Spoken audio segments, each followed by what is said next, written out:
Old school laughs, you're in for a treat because we've got them right here. Flip City Magazine. Remember Mad Magazine? Then it went woke? Well, don't worry. Flip City has no chance of going woke. That's right. 4 times a year, you'll get an actual printed magazine full of jokes, stories, comics, and more, all about today's pop culture, entertainment, and woke politics. Flip City takes terrible entertainment trends we love to hate with hilarious parodies of Lord of the Rings, Stranger Things, The Walking Dead, Star Trek, Hunters, and more. Trust me when I say there is nothing else like Flip City on the market. So subscribe today. It will be delivered in print, or you can even get it digitally if you're one of those wacky Zoomers. Either way, follow our link and sign up today, and if you put in midnight, you get an extra 10% off. Check out Flip City Magazine today.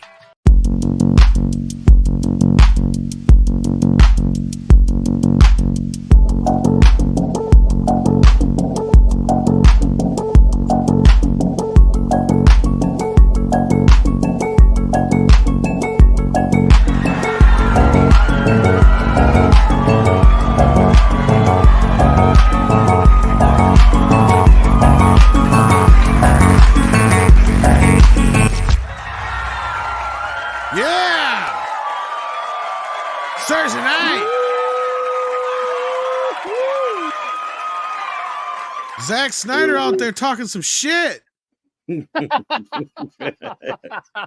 Who? Never heard exactly. of him. Straight to streaming Zack Snyder. Oh, that man. And maybe some other things. Well, like, first off, hello, everybody out there. Welcome to the program. It's time once again for Midnight's Edge After Dark. This is where we let loose, get funky, get wild, hit that like button. Even if you don't like this show, just do it anyway. We also have another gentleman joining us. We'll start with the intro there. He's been here before, but it's been quite a while. Thank you for joining us once again, Sean. How you doing? Sure. I'm doing great. How are you guys doing tonight? what's up, dog? Zacharicious. Nice to see you. Good. Nice. Or Nice to see you. Snyderlicious. Oops. Oh my God, he just yeeted himself. Oh no. Reopen the He'll be tab. back. He'll be back. While we're waiting for Sean to get back, we got Clobber in times here. Oh, here he is right now. Hey, Sean. I have no idea what just happened. Nice shirt, though. I like it's that Zack shirt. Snyder. He's trying to mute you from speaking. He doesn't that- like that that's you're a wearing Kilmer, Michael though, Keaton isn't it? shirt. No, this is I think it's Kilmer. Oh, This is yeah, it's Keaton from The Flash. Oh, that's why. I was like, no, that's the Kilmer outfit. That's not the Keaton one. But now I see why. Okay. Yeah, gotcha. Because the Keaton outfit from The Flash kind of looked like the Kilmer outfit. Kind of. It was like a weird looking thing. But yeah, It was like I an didn't hate it. amalgamation of sorts. At least he was able to turn around his neck this time around. True story. Actually, yes and no. I think he actually requested that he couldn't, that he'd had restricted. Yeah, he wanted restricted because, well, he invented the bat turn. So he, that's his thing. Yeah.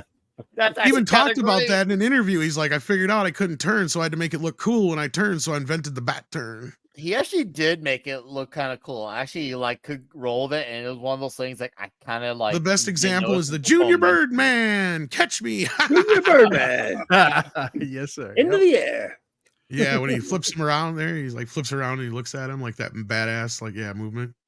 Hey, we got Price here as well. How you doing, Now Price? it's a Hey, party. Price. How's it going? Now it's a Sup, big party. bro? All right, dude. Hey, Yes, indeed. I we're just got home. No, you're fine. We're just in the middle of intros, actually. I was just saying hello to Clobber in times after introducing Sean Stackhouse. I don't know if you've met him before. Hey, but buddy. Hey, Good to Hey, see you Bryce, all. nice to meet you. good to We meet also you too. We also have a Canadian here, as usual. We have to reach our Canadian quota. Script Doctor, how you doing? I'm doing well. Some interesting news I learned of Zack Snyder right after I finished work. Right? We're going to get into all that. And since we have so many people here today, we have to have an extra Canadian on the panel, as usual. CC, how you doing? That's me. I am the extra Canadian representation from the mountains of the West. You're our DEI Canadian representation. That's how you know that I suck. It's the only way That's why I'm white here. people can get through. God. You're white. Get out of here. But I'm Canadian. Oh, never mind. Come on. Extra white. Extra white. Exactly. You're more white than white. It's called Snow White. Snow White. Exactly. Disney wouldn't know anything about that, though.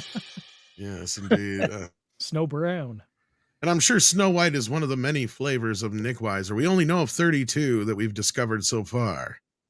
One day, One day. there may be we will 33 or 34 or even 35. You can't rule out the possibilities as you get older. Eventually, I don't think you gotta should add stop more until you flavor. get to at least 42 flavors of Nick Weiser. Then I think you've come full circle. You're the answer to everything. I try. I really try. I can't say I always succeed because that would be factually incorrect, but I do at least try. At least there's effort there. Yeah, what's up, dudes? Good to hang out with a great panel. We got our familiar faces. Good to have Sean with us. I think tonight's gonna be fun and festive Thursday evening or afternoon, depending on where Yeah. you are. Taking shots at the Z-Man. And hello, chat and wrenches. And if you are a recovering Snyder addict, we are here for your rehab services. They are Indeed. still very, very loud on the interwebs right now. It's insane. Oh, they always. Well, what's hilarious is when they think when something is some kind of a win for them or success, when in reality it's like, no, dude, this was kind of pathetic. But we'll get into that, not to kind of spoil it, but yeah, yeah, pretty much. Where's the ginger representation? Price, are you redheaded? I know you're red skinned. No, I'm not. I Well, don't- yeah, because calamari don't really have hair, do they? No, Mm. I guess they don't. But no, I'm not ginger, even in my non-avatar form. Sean, you're kind of like me, aren't you? You got a little bit of Irish background, didn't you? I know I got a little gingerish hair. A when I little was bit. younger, Yeah, when I was younger, my hair was especially in the summertime. yeah. Now Yeah, I it's was just gonna say, white and weird. I say, it looked like you had some similar genes. So yeah, I used to bit. have hair, and it was red when I yeah, used to you have were it. a redhead. That's right. So you are both our Canadian 0.2 and redhead representation. That's why you're here. You're double shiny. Double the representation in one. Double. Yes. Unlike Script, who's just one. Yeah, yeah. CC's a twofer. Twofer. He's a toonie. The captain's log is here. Stardate. March 7th, 2024. Am I the only one who hates needing extra things of something to understand the story? I.e., needing the part 2 book to understand Johnny's scarf in 2. Wait, is this the thing? Is this really a thing? Is there like another fucking... Oh boy, is there really like... Is there companion? That's what I was wondering, like material? companion books to the fucking Dune universe? Seriously? No, just read the actual book. Right? What the fuck? I think I actually heard there was like, I wouldn't doubt it. which blows my mind because why? But okay, Why not? yeah. Because these kids nowadays, they wouldn't know that there was a book this was based on. Oh God, no. What are books? Not only that, they're used to doing all that EU homework crap they've been trained to. Right? Like, that's my number one gripe of all this shit. I shouldn't have to do homework. But, I mean, something like Dune, even though I'm aware of what its adaptation should be, or at least for the most part, I mean, I don't have to do any extra homework when I read the book, but the movie should be able to tell me enough to where I don't have to read the book, I guess is what I'm trying to get to here. And they didn't Or succeed make you in want that. to read the book out of curiosity and excitement. Where it Well, doesn't feel like exactly. homework, Yeah. right? That they might have succeeded in with Dune, but I do notice there is like a weird, there's like a 3-sect group. Like, Culture did say that this movie was made for 3 audiences. I don't know if he was right about that so much as he was kind of predicting that there was gonna be 3 different audiences for this movie afterwards. Because you've got those that are the normies that are just eating it alive because they just love it because it's something they haven't seen anything like in a while. Mhm. You got those in the middle ground who kind of are aware of what Dune is supposed to be, or they just didn't quite get it or grasp it like, that first group of normies did. Then you have the third group of people, which I'm kind of more in line with, which is I'm a fan of the book and the original story. You done fucked up. I don't care how pretty it looks. You just made a really bad adaptation, and no excuse you come up with is going to make up for that bad of an adaptation at the end of the day. When the Dune miniseries is still better than yours, what have you got to say for yourself? You know, because everybody's always like, well, that's television. It's no fucking different. That's 3 90-minute segments, and they managed to shove a good 75 to 80% of that book into there. What is Denny's excuse? He had more time than that. His first movie was like 2 hours and 30 minutes almost. And the second one is almost 3 hours long. It's like 2 hours and 48 minutes. Yeah. What's his excuse? His excuse is he's spending too goddamn much time with the tone poem crap. A lot like how Zack Snyder does, just waste time lingering on shit, which we'll get into here. Because anybody who watches, look, I'm not going to say that certain elements of the Snyder cut of the Justice League are better than the Justice League. But I'd still rather sit through the Justice League just because it's a shorter version of the same fucking story at the end of the day. Yeah, agreed. Yep. I mean, really, if you look at it, the characterization's better too. So. Yeah, in some cases you're not wrong, especially Superman. And then you've got like, you look at those videos that people put out there where it's like they show the actual difference and why the Zack Snyder cut runs as long as it does. Because you have a shot of a building, an establishing shot of a hallway, an establishing shot of a door, an establishing shot of another room leading into a hallway, leading into another door, finally getting into the room we need to get into with a bunch of ancillary dialogue that doesn't make any difference. Compared to the Joss Whedon cut where it shows the outside of the building, cuts right into inside of the fucking room, action's already happening. That's what your movie should be doing. We don't need 20 fucking shots to get to the goddamn room. We know it's a room in that building. We do not need to know the exact location. And the shots are in slow motion too. In slow motion, no less. Yes. Can we agree that there's somebody there for sure? But good. Can we agree that the theatrical cut of Justice League was at least the more fun superhero film than it's still a shit movie, but it is you're right. Like it's not the same shitty story, but the characters at least act like superheroes. It's just right. I mean, there's also more screen time of Henry Cavill in the Justice cut than there is in the Snyder cut. That's true. And he's actually acting like more screen I think time. the woman singing at Aquaman is in the movie longer than Henry Cavill. Which is a crime. I mean, how are you going to do a Justice League movie with Superman in it for like 20 minutes? Does he even have any lines in the Justice? Oh, go ahead, Nick.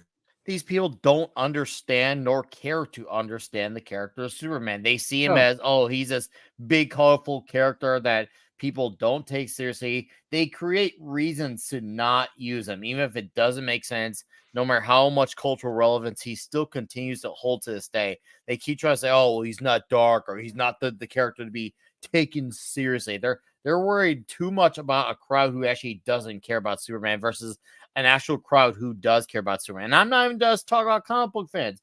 There's still millions to this day who watch either the animated series or him in the 2001 Justice League or the Christopher Reeve movie who prefer Superman as that. But for some reason, they just won't do it.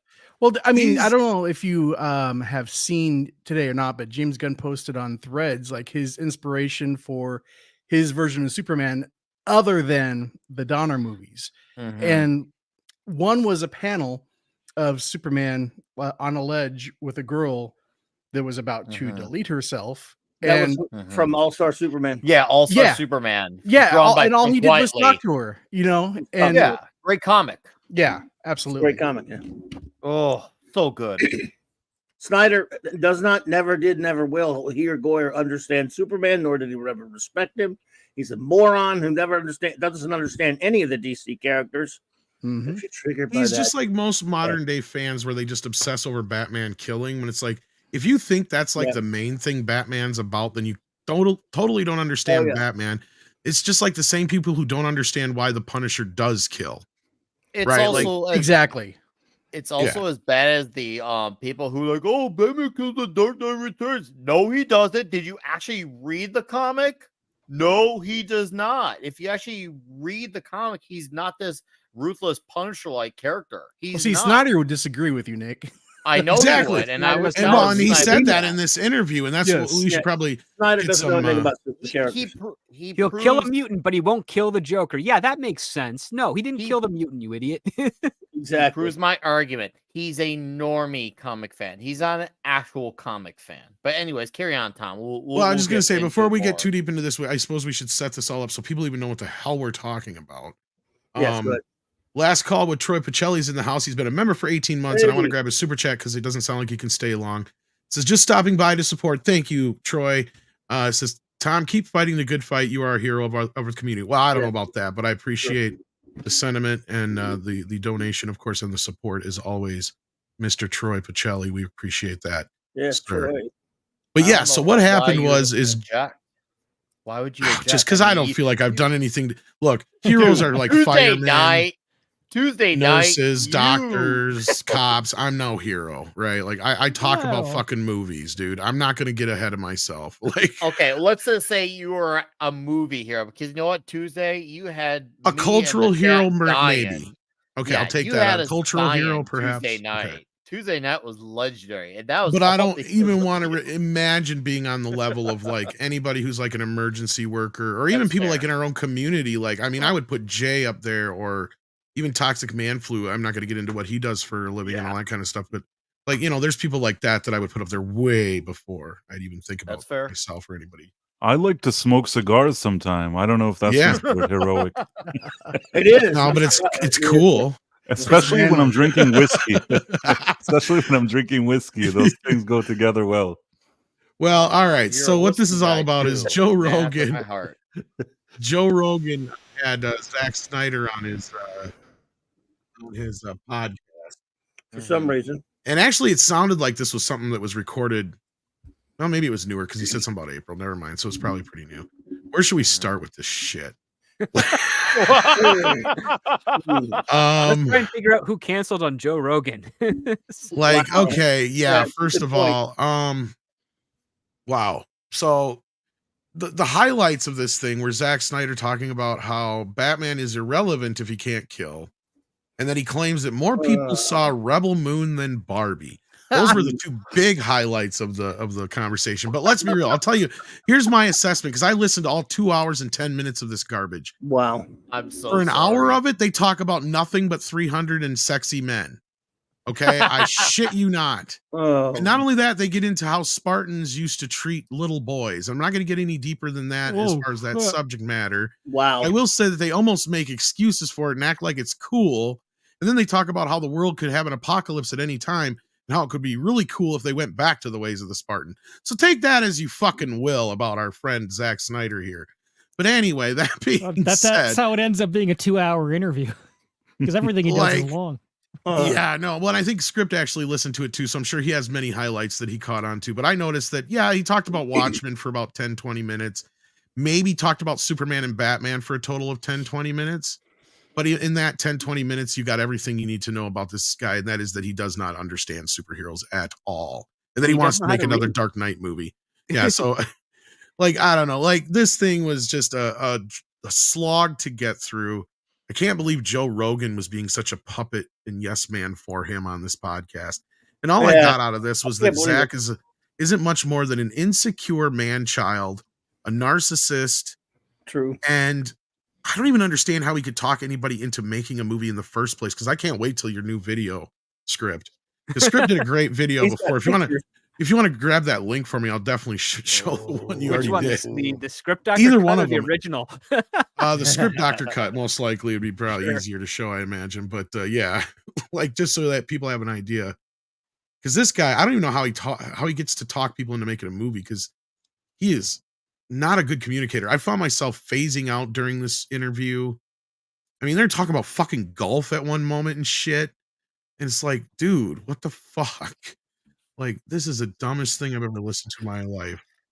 I'm gonna be fair here and say on Joe's behalf. I mean, he doesn't comment too much on things, especially if he doesn't know things as well, and he doesn't really push back on many people unless it's someone he strongly has a disagreement with. I'm sure there's things about Zach he likes, but there's nothing where he can't stand him.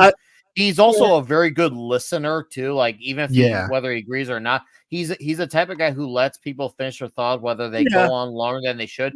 He's a listener, which is fine because he's there to have them put out how they feel on something, and he kind of just moves on to the next subject as well. So he's more of a listener than a responder when it comes down to it.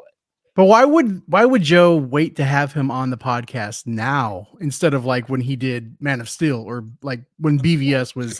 I mean, He's got he's. I don't think he factors Rebel Part 2 coming up here. He Yeah, I probably know. doesn't factor those things into the equation the same way people like us do. Because yeah, I remember like The other Joe thing is, Rogan- I think Script might be right. Is that somebody canceled on him? Yeah, I mean, it could have been. I mean, yeah, look, maybe. I like Or go- Rogan, but he probably just has crappy enough taste to like Snyder's crap. I wouldn't be surprised. So, I don't know. Yeah. Anyway, I'm story. sorry, guys. I want to grab this super chat because it sounds like B-Mart can't stay for too long. B-Mart sends in a $20 super chat. Thank you for that. Says, thanks for being a hero. Well, again, as a pop culture hero, I will take. Have to get back to work. See you tomorrow, Nick. If you stream tomorrow, Oh, all right. We are going to come. You got the comic book shop tomorrow, right? I got 2 streams tomorrow. I got Comic Shop at night, and we'll be having the Judas Priest show in the afternoon. So 2 of them. Yeah. Oh yeah. And then we got Jason Webster in the house sending in 10 Australian dollary dues. Says Quinn Howard of the YouTube channel Quinn's Ideas has read the Dune books and has made an in-depth videos of the Dune universe. It's called Dune Chapter 2, the best adaptation possible. I disagree. I disagree too, and he's also started crap with nerd cookies for no reason. Oh, really? So I don't. Well, that's trust pretty him. low. Yeah, I I don't don't start trust shit with him. nerd cookies. I Wow. know, right? Everyone loves Like, I mean, cookies. What a Well, not great- just that. I mean, she's Someone like has the cookies. most timid person I've ever met Very on the nice, internet. nice girl. Yeah, I mean, you want to start chip with her. I think a strong wind would scare her. It does. Just don't put actually, I've raisins heard. in the cookies, and we're good. She's like, I Never can't, really got can't into that. stream right now. The wind is getting too high. Oh, you tornado warnings? No. It's just getting a little windy out. I don't want to go into the basement. Yeah, She's I not like think that. they've streamed recently together, but I remember a time when like he disagreed with her and kind of threw some shade, and she was like, "Wow, I'm a huge fan of you. Why would you do that?" So What a week. That's messed up. Yeah. So, yeah, what's one of the best parts of this? I would say we'll probably just jump to like the first bit. here. yeah, the first 2 Script minutes, did a great job. I'm just intimidating. Oh, I I'm love sorry, this imitating video. Zack Snyder. Yeah. I watched all 22 minutes of this probably. Yeah, this is. And then I also recommend we were everybody saying check that this the- out. But The way it was engraved was because it was a while. That This is skull the had Snyder been cut. fought over, Yeah. and I added factions slow of, mo. whether it be religious or scientific, it's too much had colors. warred man, over too the much skull, color. and Well, many yeah. people died, and so some I can still tell he's a white man. culty monk group had like carved the different like Kryptonian sayings in the skull, and then finally when it was wrestled away by whatever factions created the Genesis Chamber and the sort of the construction of Kryptonian society as it is we see it now, they were able to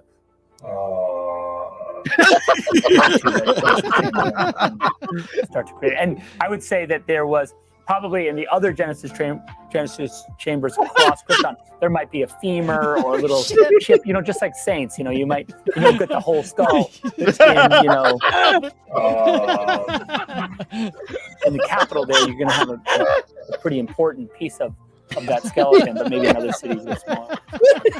Imaginary fictional characters, mind you. Oh How no! many people did we lose? Oh, to no, trials that fateful day? Or was it a work holiday? This is your out, and everybody was out of town. I like to think of it as a banking town, like Charlotte or something. Nobody was working. No, that I day. mean, I probably. All right, so we get the idea here. Oh, Kevin Yeah. So Smith yeah, this is hot what's there. like listening to him for like 2 hours straight too. Wow.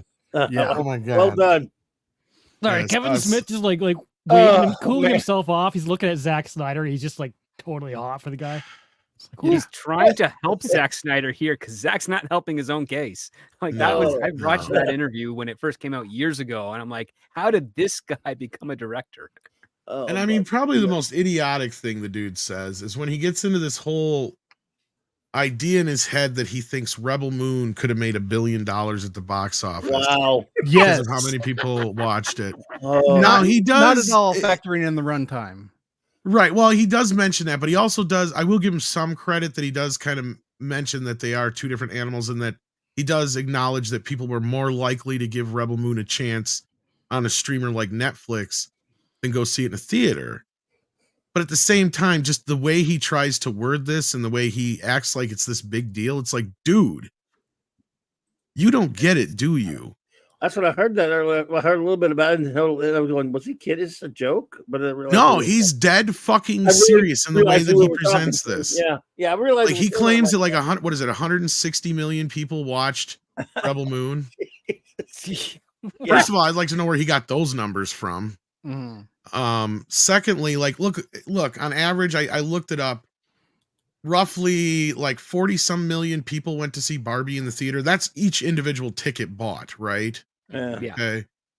And then you add in already well over 2 million views just on HBO Max alone. And that does not include how many videos have been bought, how many video on demands have been bought. Like I'm willing to bet Barbie has been viewed by, and that's just in probably like by just straight up numbers, I think by US. I'm not even going worldwide, right? So if we go by worldwide, God only knows what the fucking number of people that have seen Barbie. This is the biggest movie of last year. Yeah. As much as I didn't like it. Go ahead. I was just say people who go to the theater, most of them stay for the entire movie, right? I mean, a few people might walk out, but the vast majority of them are there from start to finish. Nobody watches the whole Zack Snyder streamed movie. We know that. And what I loved was when all the Snyder hosts tried to call bullshit on the reports that, you know, at least over around 60% of the people that started watching the Snyder Cut quit watching the Snyder Cut. Yeah, exactly. As I'm saying, they don't finish watching before they finished it. And they tried to call bullshit on that, but then there was actual reports about similar situation with Rebel Moon, and I was like, yeah, that sounds about right. Yeah, I had to. I stopped. His movies are very long. Yeah, I wish I'd stopped watching the Snyder, but was after 5 minutes, watched the whole 20 hours of it. Ugh. But yeah, a lot of people did. You're right. They just said that, and this is boring. And he still wants to do part 2. Well, it's done. They're letting him do part 2, and then after that, he's releasing his R-rated double cut of both. And here's the thing: when he tells of the story, he basically shows how Netflix is really not a film studio; they're a tech company, because they're like, "Oh, it's just an updated patch or version of the same game, so we're going to release it." It makes no difference to them. It's just, and the fact that he doesn't see that is very laughable, because I mean, even Scorsese is like, I'm going to Apple, because even if Netflix is going to produce my film, at least I know I'll get more money and more time to do it, because even Netflix said that he had to trim some of the stuff down. And Apple's like, we don't care. Yeah. We got money. And Apple actually is a little bit more supportive of putting movies in theaters too. And that's the other thing too, I think. See, and this is where people tried to say the same thing. They throw that at me too about Zack Snyder when I bring up that he's a straight to streaming director. It's like, well, what about Scorsese and all those guys? Like, no. Those guys chose to go to that point. They took that route on purpose because, and Scorsese even said, this is the moment he walked away from the studios, is when he was making The Departed for Warner Brothers, and they had the audacity to tell him to at least make sure that one of the main characters lived. Spoilers, almost everybody dies in that fucking movie. So they could make a goddamn sequel. And he's like, fuck you. I'm not making, this is I don't make sequels. I'm Martin fucking Scorsese. Right? Like, that's Toby Emmerich's language right there. That's what exactly. It's like, in what fucking universe has Scorsese ever made a fucking sequel other than Color of Money, which shouldn't even count? Because that's more of he didn't make the original. Because it's like more of a I wouldn't even, the thing is with that movie is you can watch it without seeing the original. It doesn't fucking matter if you've seen the original. True. If the beauty of that film is the original just exists as oh, cool, I could see this character when they're younger and see where they came from. It just, the whole idea, just setting up this idea that it's this old, old school, it's just a typical kind of story, just like the old gunslinger teaching the young buck, right? You can run with that. You don't need this whole backstory above and beyond that. And that works so beautifully about that film. And I don't even know if he had anything to do with that other than it was a work for hire for Disney at that point. Because that was a Tom Cruise, Paul Newman fucking vehicle. And he probably was like, fuck, I'm going to get paid. Not only that, it did get a bunch of Oscar nods, probably because he was involved. And that was him at his just up on his way up to his peak, right? Like, I mean, this is post Raging Bull on his way to Goodfellas when he did that. That was just like him taking a vacation. So didn't Snyder Anyway, pitch I Rebel went on a Moon tangent. to at least one studio? He did. Lucasfilm. Yeah. That's what I thought. He wanted it to be Star Wars. That's right. Yeah. And this was apparently, he's got two different stories. One story is that he pitched to them before Disney purchased Lucasfilm, and Lucasfilm rejected it. And then he altered it and said he pitched to them after Lucasfilm was purchased by Disney, and they rejected it. Because he said he pitched it before he got Man of Steel. And what's sad is how many strong women are in that movie, and Kathleen Kennedy still turned it down.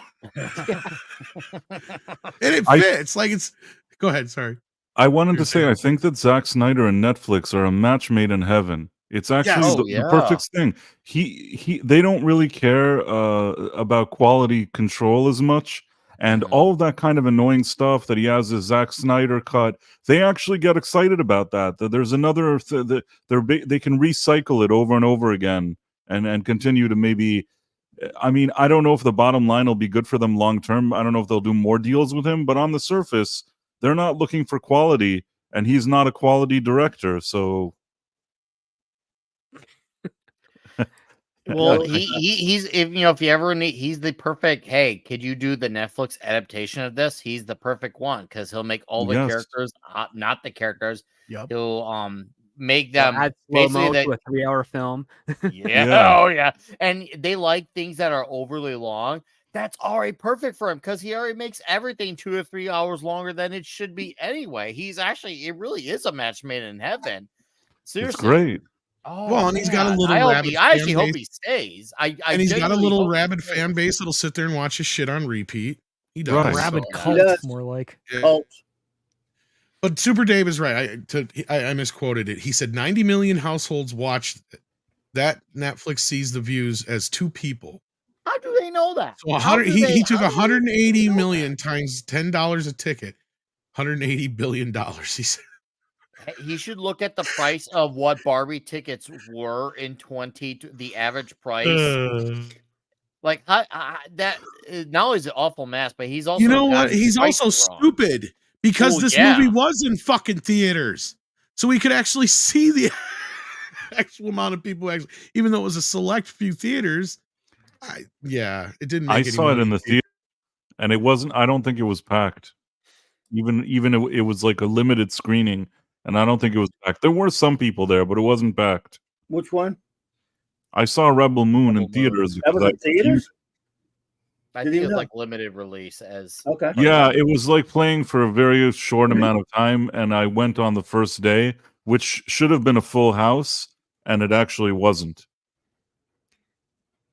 No. Oh. Yeah, if you're gonna do special screenings, you better pack the place. Right, he didn't even pack the place for the special screening. If anything, that's how you grow the demand to get people to say, "Oh, hey, why not do a wide release? You want to know what movie did that and it worked?" It was called Godzilla -1. Ever heard of it, guys? Yeah. Limited release screenings. Demand was high. People were going back for rewatches, and then it became a wider release. And after wider release, like, hey, let's do a black and white cut. So That's true. Yeah, Like the market responded. That should. My sister and I went to see it like I think the 4th or 5th weekend, which was past the point it was even supposed to be in theaters, and it was sold out. It was packed. Every seat was filled. Here's the thing. I see Noah mentioned Chennai as bot shop. That's a problem. A lot of the release of Snyder Cut comments were bots. They weren't actual people. And he kind of admitted, hey, Hathaway admitted himself in interview because, well, it doesn't matter because the movie came out. So that means he's willing to do fraud-based advertising. Well, that's why Warner got pissed at him. The movie. Yeah, and I hate, trust me when I say, I don't feel like I said Rebel Moon. I don't think Warner Brothers are the good guys either in this situation. Let them both eat each other. But Zack Snyder, the fact that he did that is insane. And he should have been like penalized for that because he was. They booted his ass from DC. Yeah, It- he's it's- never I mean, going to he work already for was Warner to Brothers begin again. and he'll Yeah. never work for Warner again because basically what I heard was that as soon as they found out he had hired some, what was it, like It was a marketing PR firm, Yeah, PR firm, and had a bunch of bots and all this other shit, they were so pissed because you guys got to remember they spent another $90 million on this movie. Yes. After the fact, as I pointed out, this is the first movie in history to lose money twice. It was supposed to only be 30 million. They're supposed to spend initially. It's the first one because the second one was Morbius. Yeah. Well, they didn't. Well, here's where I don't know about They that didn't remake it, though. because That's the thing. they didn't remake that's it. They true. didn't spend any more money. The only thing they would have spent money on would have been the advertising campaign, and I don't even think they spent dick on that. So I don't even know if I'd count that the same. But I get where you're coming from, Script. I will concede that on a certain level, you're not wrong. It's still the first one to fail twice. It's just Sony's followed it up with Morbius. Well, you know, but I'm just saying, like, where they actually refilmed it, spent more money on finishing the movie, because that also was the other thing that I proved. Like a lot of people tried to come at us going, well, you guys said it was never finished. It's like, yeah, it's true. It wasn't finished. And it was proven it needed another $90 million worth of work. Yeah, when Snyder would like show the film canisters like years ago and be like, this is my cut. And I was like, there's nothing in there. I mean, there's like raw footage, but there's no CGI, there's no effects. It's an unfinished film. So he lied to his fan base for years. Yeah, he totally did. And why wasn't his fan base the first ones to call him out, saying, hey, you give us a bad look when you do it? Because at least there's people who are actually going out there and, you know, whether they're actually promoting on the internet or going to the cons or paying money for the charities or the blends, people who are, you know, physical, alive, and making active moves, making it happen. But you make their movement look fraudulent because they're going to be associated with that because they see online traction. And that's going to make them guilty by association as well. They should have been the first ones that call out and say, hey, look how bad you're making us look. These bots. There's only 10 of them, represent Nick. us. There's not enough to make an impact. Well, not only that, they're going under all kinds of false pretenses and other things I know. too. There's still and people Snyder who even still brought say it that up. there's still hope to this day. Well, and Snyder even brought it up again, which we all know is bullshit, about how things went down. Look, yes, his daughter, his adopted daughter, did commit suicide. Yeah. He did not leave Justice League over that. I don't know where this fucking story comes from. She committed suicide almost a year before production started on Justice League. Okay? He got kicked the fuck out because Batman v Superman failed dramatically at the box office. Because they looked at it and said, how can you take a movie starring the two biggest fucking superheroes of all fucking time and make one of the worst fucking movies ever made? Seriously, this movie should literally have made $1 billion without even trying. I mean, it had the Trinity in it. You should have. I mean, you should have been able. You should have been able to film 2 hours of Batman and Superman playing tiddlywinks for 2 hours and trip over $1 billion, and he screwed that up. 100, yes. Because the part he keeps ignoring, and the part that the Snyder Bros keep ignoring, is that there was no original Snyder cut of Justice League. Joss Whedon had already gotten involved early on in the process. That's what people forget. He was already one of the writers on the movie. They had brought him in early on. And then when they could still see that this was not going the direction they wanted to, they could tell this was going to be another bloated mess just like BVS. That is when they fired him and they inserted Joss Whedon. And I can understand why the studio did that, because Joss Whedon was just mopping up the fucking mess at this point. And this is the guy that made Avengers. So on paper, it makes goddamn sense. And then at that point, you had this whole group of people that are of like 10 people, like Script said, that just beat the drum on and on and on. And what they did is they got support from people like us. Me, myself, personally, I was all for it. I'm like, fuck it. I'm going to see the Snyder cut. Let's see it. I am never one to say, let's never see something. I will always watch an alternate cut of something. It is not going to change anything in the world, right? It may be a better movie. It may be worse. But unless the studio says, well, this is canon from here on out, it doesn't really matter. We got 5 different cuts of Blade Runner.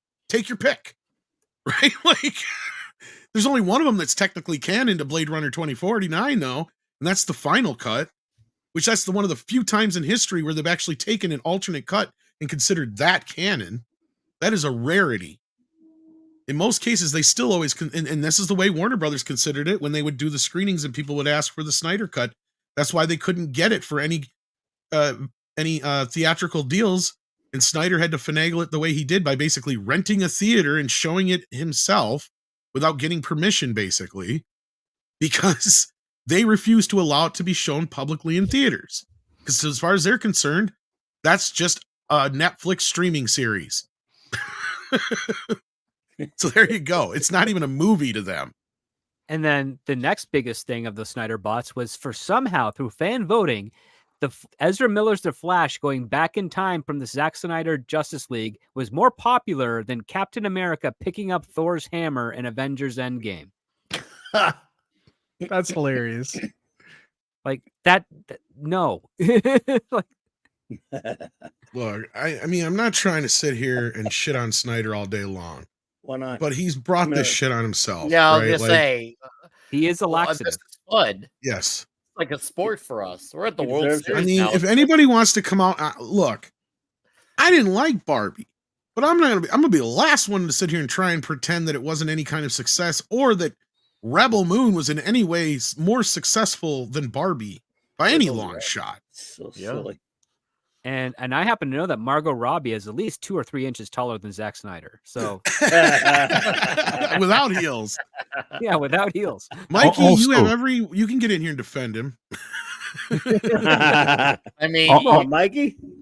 Go ahead. Also, I want to say that Barbie had a certain target audience, and that target audience, which was young women, little girls, older women, whatever it is, they like that movie. It doesn't matter what we think.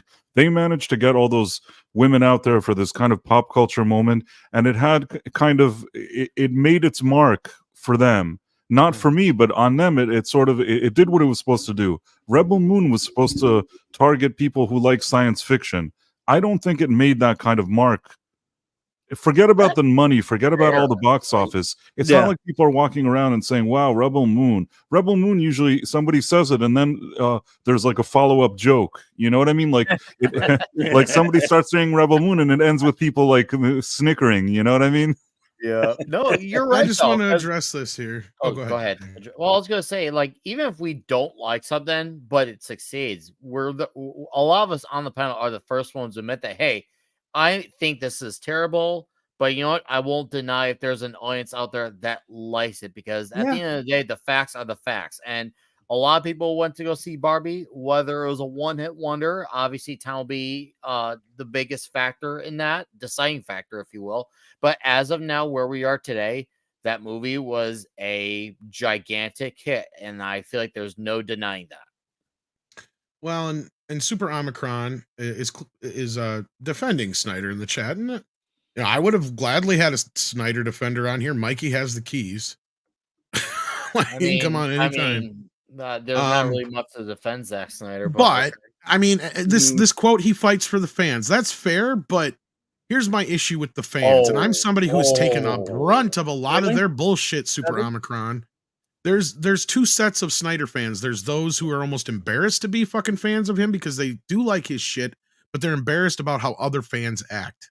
Man. Because the Snyder fandom is hands down one of the most toxic, worst fandoms in the fucking world, history of nerds ever, fucking hands down. And I've dealt with them firsthand. So have I. All the time. All you got to do is say something and they will come at you. Like, I've been dealing with it all goddamn day and I didn't even say shit yet. Just because Snyder fucking... No, I'm serious. Just because Snyder had a goddamn interview. So y'all asked for this shit. So you little hate watchers out there, guess what? You brought this on your fucking selves. That's what it is all about with me. Because I have dealt with you little fuckers for over a decade now. Same here.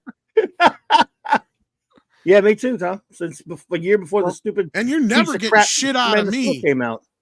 You know what? I laugh every time I make one of you little fuckers squirm, too. So Zach I may sound like a dick. Fans. Zach doesn't fight for the fans. Zach fights for his fans. He fights for sycophants. It's sycophant little cultists. For sycophants. Thank you. He did not fight for any DC fans. No. Okay. In fact, he laughed at anyone who wanted to defend. If he fought and gave a shit about his fans, he wouldn't have come out and threw my friends under the fucking bus. Yeah, exactly. Goddamn charity stream. There were fans, and he treated his fans. Never forget that. Shit. Did you? And that was the day because I actually was on the side of the fans up until that point. I was like, "Are you fucking kidding me right now?" Zack Snyder just proved to me he's everything I ever thought he was. If you more than anything, that was just a ballless move. It was a ball. So if you go watch that video, look at everyone's awkward expressions. Like, I know obviously Uche deleted the video himself, but there tons of people clipped it, and there's clips, and they show all the individual expressions as he sang it. It threw everyone off for a loop when he did that. It threw everyone. What that did? Like, I remember, was it Tyrone? I think his name. He looked Magnus. Yeah. You know what that did? I would have been too. I'm like, really? We just raised all this money for you. We're hyping your movie up. We've been part of this campaign from day one to the bitter end. We're basically at the finish line. And this is what you do on the eve of the release? Yeah. I was watching that. I think it was live, and I saw their expressions. Like everybody just kind of turned pale. Yeah, it got awkward. It was horrible. There was an uneasiness with everyone. They all were excited. They're all ecstatic, clapping. They gave him a big introduction too. That's the thing. They gave him like a whole reintroduction, and people. I remember the money for the donations were flying. I think I even donated to them myself, even though I didn't have any interest in the movie. It was I'll shut up. I'm not gonna say anything good or bad about the movie, but it's more of I'll let the people have their win. I'll let them have their win for 24 hours. And I even donated money because that is a genuinely good cause. And I felt like, I'm like, oh, this is what I get for trying to be nice for a day. I felt like I got punished just for trying to be nice for a day to Zach. The one day, and boom. This is why. And at that point, did you even? And I gotta ask, because this is my thing. Is like I didn't really care. Here's my thing. Is those were a lot of those guys were my personal friends, right? Like especially Uche, and I don't even know if you knew us all that well at that point yet, and you just took that as a fan in general, right? Like that's what I was getting at. So like I know you and a lot of other people felt the same damn way.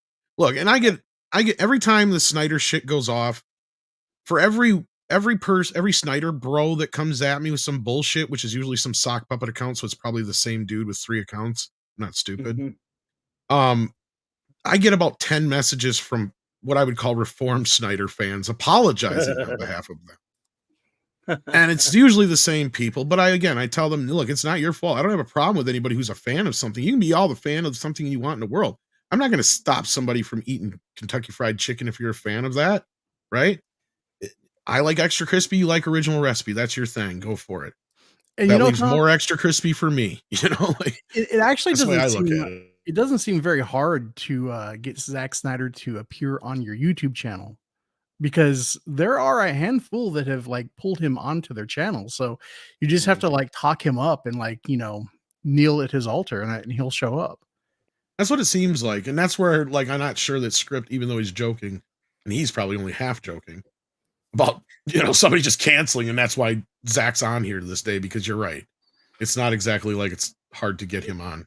He's like Rumble Stillskin. Midnight's Edge could get him like easily. Oh, we probably could have years ago. I don't know about now. No, I mean, if I've actually got some shit back that he's actually aware of how much of a fucking hater I am. Yeah, I'm sure. You're wearing the badge of honor. Oh, yeah, I'll be honest with you, I'm not 100% sure that sometimes those sock park accounts aren't Zach himself. I will say this though, it might be a hobby. That flub that he did. What's really tragic is that not only Kevin Smith, but even some of the cast members had basically a script about how, because it was just after that shooting at that Asian place. Yeah. And there's like, they're just trying to say there's no room for hate and stuff in this type of, world and whatnot. And Zack Snyder was so dumb at trying to recite that he literally framed it in a way that he was accusing the people on that charity stream of being part of the problem as opposed to supporters. Absolutely. Right. That was horrific. That's how ignorant and dumb he is. He doesn't know how to read. And he will call it dyslexia, but it's not. It's just ignorance. Yes. He never made an effort. And he may be autistic or whatever. I don't know. But he should not have done that. And I've heard I've heard people, oh, he had to say. If he had to say, then he should have just not done the stream. If he had told Uche, hey, Warner Bros. Is at my throats about doing the stream. I want to be able to get this movie out, and I'm not going to throw you under the bus at your expense. I'm not going to do a stream. It will not enhance my personal feelings in a positive light, but I would say, you know what? That's a commendable move. He's not going to throw his I don't fans even under know the if bus Warner at this Brothers had 0 anything hour. to do with it, to be honest. Maybe they with did, you. but I'm just imagining a scenario. Let's just pretend that they were right and he had to do it. He could have bailed out. If you're going to go on stream, I've heard so many different stories behind the scenes, guys, that I don't even know the fucking truth. To be honest, I don't even think it's that. We'll never know the truth. If he partitioned that to the point where he says, "I'd like to make a statement about the horrible tragedy that happened here and this," and then he says that, and then he later goes on, it's like, "I'm happy you guys are supporting me. Obviously, I'm not associated with this channel, but I'm so grateful that you've actually come out." If he broke those, but who actually fucking says that when they're on like an interview or on a panel? He seemed like such a doofus.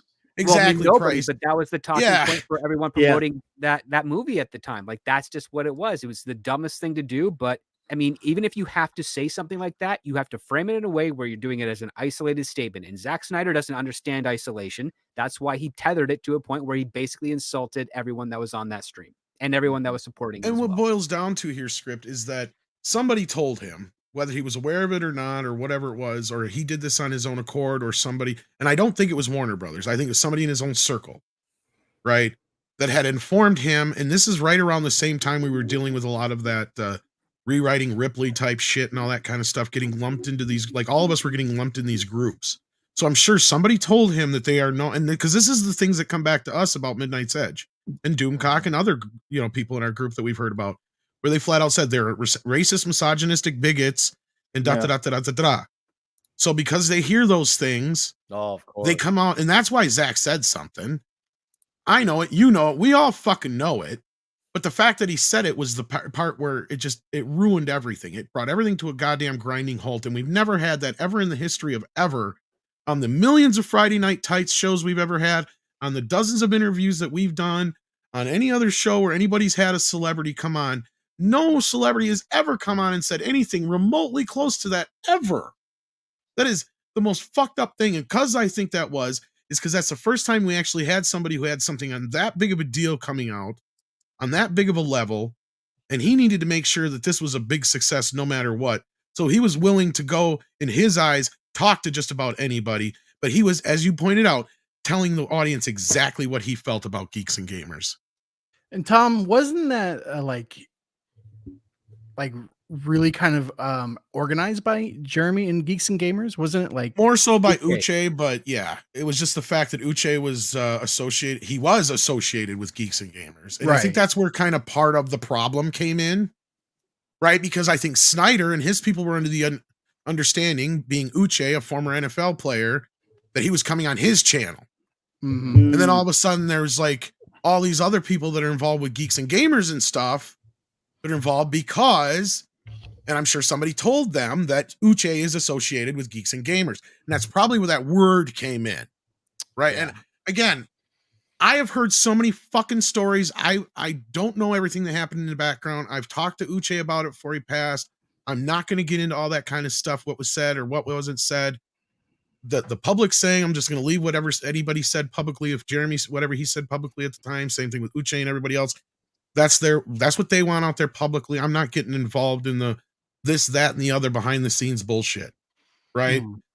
What it was one of the most tragic moments in the history of fandom, because what that did was it took anybody in our group of people and made us have a second thought about ever having another celebrity like that on again. Yeah. Also, it was a rare moment where people with different political opinions, with different from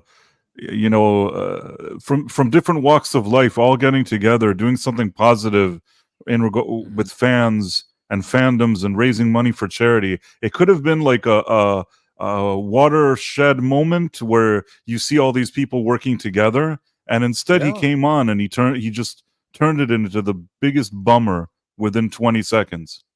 That's the beauty of why those things should happen. Because as I said earlier, that I was willing to put my own personal feelings aside for the greater cause. Because Same here, Nick. Whether I agree with those people, whether it was on the pop cultural level, political level, social level, whatever, even all the above, I said, okay, hey, you guys enjoy your win, soak it up. It's basically, hey, take your champagne. Oh, it's kind of like when the sports team wins the World Series. Go celebrate. It ain't my victory, but acknowledge that's your victory. Go on and celebrate. I would do the same thing if I had a victory like that. Mm-hmm. I get it. And it felt like we were getting punished for uniting. Right. Yeah, pretty much. It's sad but true. Let's see what you guys are talking about in the chat there. Jason Webster, who's a huge fan of the channel, always sending in donations. Thank you so much, Jason. Woo! All the way down from the land down under.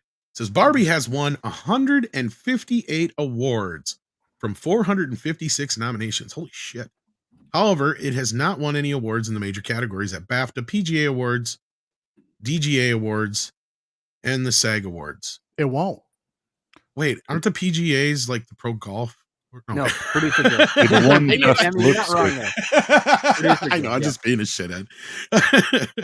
No, and I don't think it's going to win a shit ton of Oscars either, but I did predict that it would get nominated. Because this, in any other decade, any other time, this is the kind of movie that wouldn't normally get nominations, but because it's now, because of this era, there was something about it that clicked. Because otherwise, the only kind of things normally a movie like Barbie would get nominated for would be the costumes, the sets, maybe a music award. Maybe editing too. Maybe. Right. Like just some ancillary technical awards. Yeah. The movie has Greta Gerwig and Noah Baumbach writing.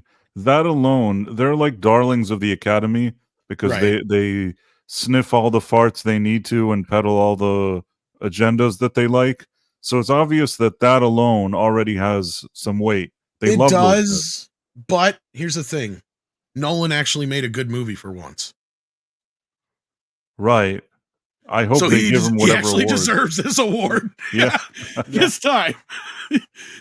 Of all the other times, like I'm saying, because I even say he's one of those overrated hacks in a lot of ways. I like Memento.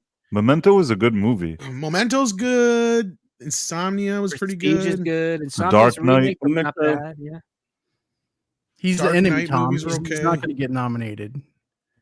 I don't know. He's won all the other. Here's the thing, Sean. I get what you're saying, but he's won all the lead up awards already, pretty much. So yeah, it would be like a huge upset. Mm-hmm. I mean, then again, they could do it to him. You're not wrong. They did it to Scorsese all the fucking time. Yep. How many times has Scorsese won every other award, and then all of a sudden it comes up for the Oscars and he gets snubbed every fucking time? Like it just never failed. Except for finally when it came to Departed, he finally, got his. And I think he won one other time, and that was it. So, but anyway, that being said, yeah, I mean, I'm not going to take anything away from Barbie. Barbie's definitely, it's proven its worth. I mean, I think Zach was dumb to even try to. If Zach was smart, what he should have done was compare his success to Star Wars. That's what the dumbass should have done. Or The Flash. Well, fuck the Flash. I mean, all he had to do was compare his Star Wars to what Disney Star Wars was doing numbers wise, and he's already a shoo-in. Right? Oh, that's actually fair. That's what I'm saying, right? Like, because we already know that an average of about 4 to 5 million people watched Mandalorian on average, right? So right there, he's got it in a fucking bag. Yep. All he's got to say is my Star Wars kicked Star Wars ass. Fuck, why bring Barbie into it? That's like showing up to a knife with a fucking to a bazooka fight, right? Like, are you serious right now? He's standing alone in Tiananmen Square. That's what he's doing. Like, there's a tank right in front of him. And he's just like, "Yeah, I'm bigger than you." Yeah. Are you fucking serious right now? I mean, I get what you're trying to say, but I don't think it's going to turn out. No, that guy at least had a reason to be standing there. Yes, exactly. That's the thing. Zach's got no point here, right? Like, it's not even like he's just accidentally stumbled into the room. Like, that's what it feels like. Dude, you picked the wrong fight here. What the fuck? You made a wrong turn in Albuquerque. Now you're staring down the barrel of a. Let me be your fucking public relations dude. I can make you actually sound smart and look smart. Because I don't even like the guy, but I could have told him that. I mean, like, look, that's all you got to do is say, look, compare this to what Star Wars is doing right now. You got that in the fucking bag. Mic drop, bitch. Like, actual real Star Wars can't get a a smidgen of the views that your Star Wars did on Netflix. Run with that. And leave the little boy shit out of the 300 stuff. Exactly. Yeah. You could have even brought up again the fact that he pitched it to, and Kennedy said no, and he's like, but this is like pummeling Star Wars. They turned it down, but it's pummeling what they're doing. I mean, really, how hard has it got to be a public relations agent in this? All you got to do is say, what are you going to say? Listen to what they're going to say, and then go, no, okay, don't say any of that shit. This is what you're going to say. Because basically then you covered all the grounds. You know the stupid shit they're going to say. So you say, whatever you do, don't say any of that. If this comes up, say this. If this comes up, say that. If this comes up, say that. If this comes up, ignore it and say this instead. Like, that's all you got to do. It's Those so are way easy. too many things for Zack Snyder to remember. It's like, oh, fuck. But he can remember some stupid other shit, though, about some dude lifting weights, I'll tell you what. There's that. I mean, was it Sophia Boutella said that she was really negatively affected by all the bad reviews for Rebel Moon? It's like, Cry Me a River. We had to watch that crap. Right? We should be allowed to criticize it badly because of what we were into. Look, in most cases, if you're somebody who, and this is one of those things that I've heard lately, and I don't even know where this has come from. I don't know, maybe script you can answer this, but this might have been after your time, and I don't know how much you've been around since it started being a thing. This whole, a lot of people worked really hard on this, so you shouldn't be that hard on it. It's like, no, fuck you. If you were an actor, and unless somebody's saying directly that your acting sucked, then don't take it to heart, because basically the only people who have any responsibility for a movie sucking are the director and the writer and the producers. Those are the three main people that have everything that falls on their lap. And even if you're doing a bad job as the acting, that's the fucking director and the casting agent's job to do, to find the right person to play the job. So clearly you weren't the fucking right person. And why do these actors not know that if you're going to be in the public eye, you're going to be open to this type of scrutiny? Well, they always used to be. Well, social media is the problem. Scotty, go ahead, Script. No. To your point, like they used to know, and they basically would have an agent, a manager, a publicist. They would go on the interview circuit. They'd be thrown softball questions to help them address certain things, and then they'd have public statements on, say, a movie that failed or what have you. Now they skipped all of those walls of defense, so to speak, went straight into social media, have easier access to other interviewers that are a lot smarter than actors. And I'm sorry, with very few exceptions, most actors are freaking dumb, like epically stupid. They I can't even argue with that. Movie. Yeah. They don't know they're in a bad movie when they're doing it. And even ones that are smart enough to know they're in a bad movie, they just shut up and take the paycheck. Yeah, look at Dolph Lundgren. I mean, come on. I was just gonna bring up Dolph Lundgren. The guy's a freaking biochemist. Yep. And those are people who are like so smart that they could do these other things that they're like, what? I can make this much just sitting around acting. Fucking, I'm gonna be an actor. James Woods, smart dude. Boy. Oh God, yes. That's what I'm saying. There's so many actors that could do so many other things, but there's like, oh, there's good money in it, and if you're good at doing it, fuck it. Right? I think that's why we gotta give credit to what's her face, Sydney Sweeney, because the fact that she has come out after this Madam Web movie and has taken shots at her own movie that she was in and is making humor out of it. That's a great way of not only maintaining your career like out the other side of this awful performance not of the movie, seriously, but also it also helps her win people over. Say, oh look at that, she was in this movie and she's taking some funny shots at. She's winning people over, and that's how you do that. Rather than what the biggest shot she took was, though, Nick? Them bigots. She's having fun with it. That's hilarious. You know what? The best thing about that is none of that stuff was even the biggest shot she took. No. The biggest shot she took was firing her fucking agent. Well, that was Dakota Johnson, which that's respectable too. I do respect. Oh yeah, that was her. You're right. You're right. Yeah. But no, but yeah, hey, I'll gladly give credit to Dakota Johnson too. She saw Sydney Sweeney probably ain't too happy with her agent either. Well, he's not. But the humor is hilarious. That's true. The humor. This was just a paycheck. Yeah. No, you're right. I'm sorry. I got those two mixed up. You're right. Hey, it's okay. Dakota Johnson, she made the right move. She saw, okay, this is a bad business move. She didn't think, oh, well, maybe we'll just She blame was- the fans. She She went was for it. reading a monologue, but the actors actually get with the people to write that shit. It's not like it's sprung understand that out. was scripted Yeah. reading a monologue. And remember, how she many had- times with scripted monologue performances it comes back to ripping on the fans? About 99% of them in current year. Oh, absolutely. Oh, And not only that, I mean, Sydney Sweeney, Dakota Johnson, all of the entire cast finished their press run of Madam Web, which is the completion of their contract. So now they're free to say anything they want without any type of violation or breach.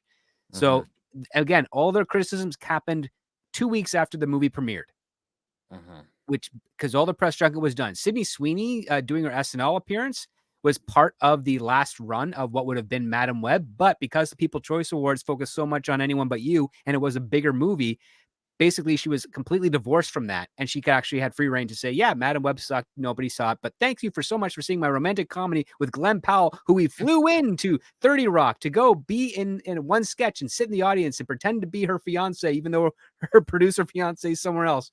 Like that's all good joke and good play. And well, how much does that movie cost? I bet you that movie's made like hand over fist. $20 million. Exactly. See, and that's the kind of movie Hollywood loved to make back in the day, and the producers would love to get back to. So a lot of people, especially Tom Rothman, probably would have.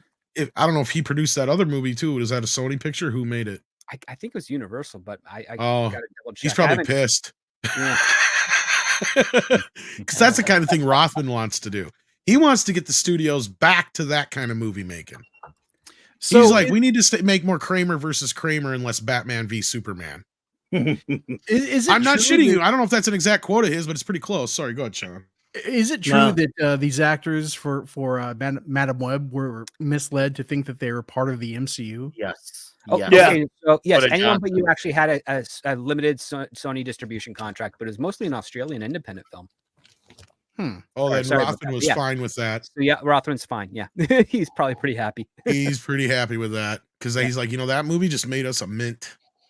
I'm gonna buy me a jet. Fuck that dude! I tell you, he was like the Terrible for Fox. Yeah, the Reaper of Hollywood.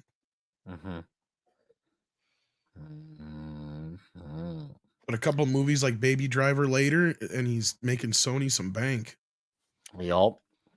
The captain's log says, "Who says dumber things, Snyder or Denny?" Snyder. Yes.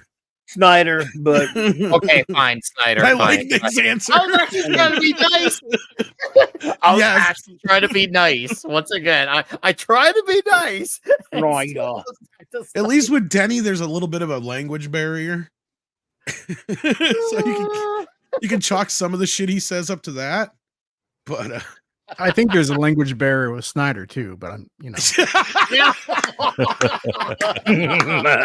he is a walking. You don't want to speak barrier. above a 12-year-old level.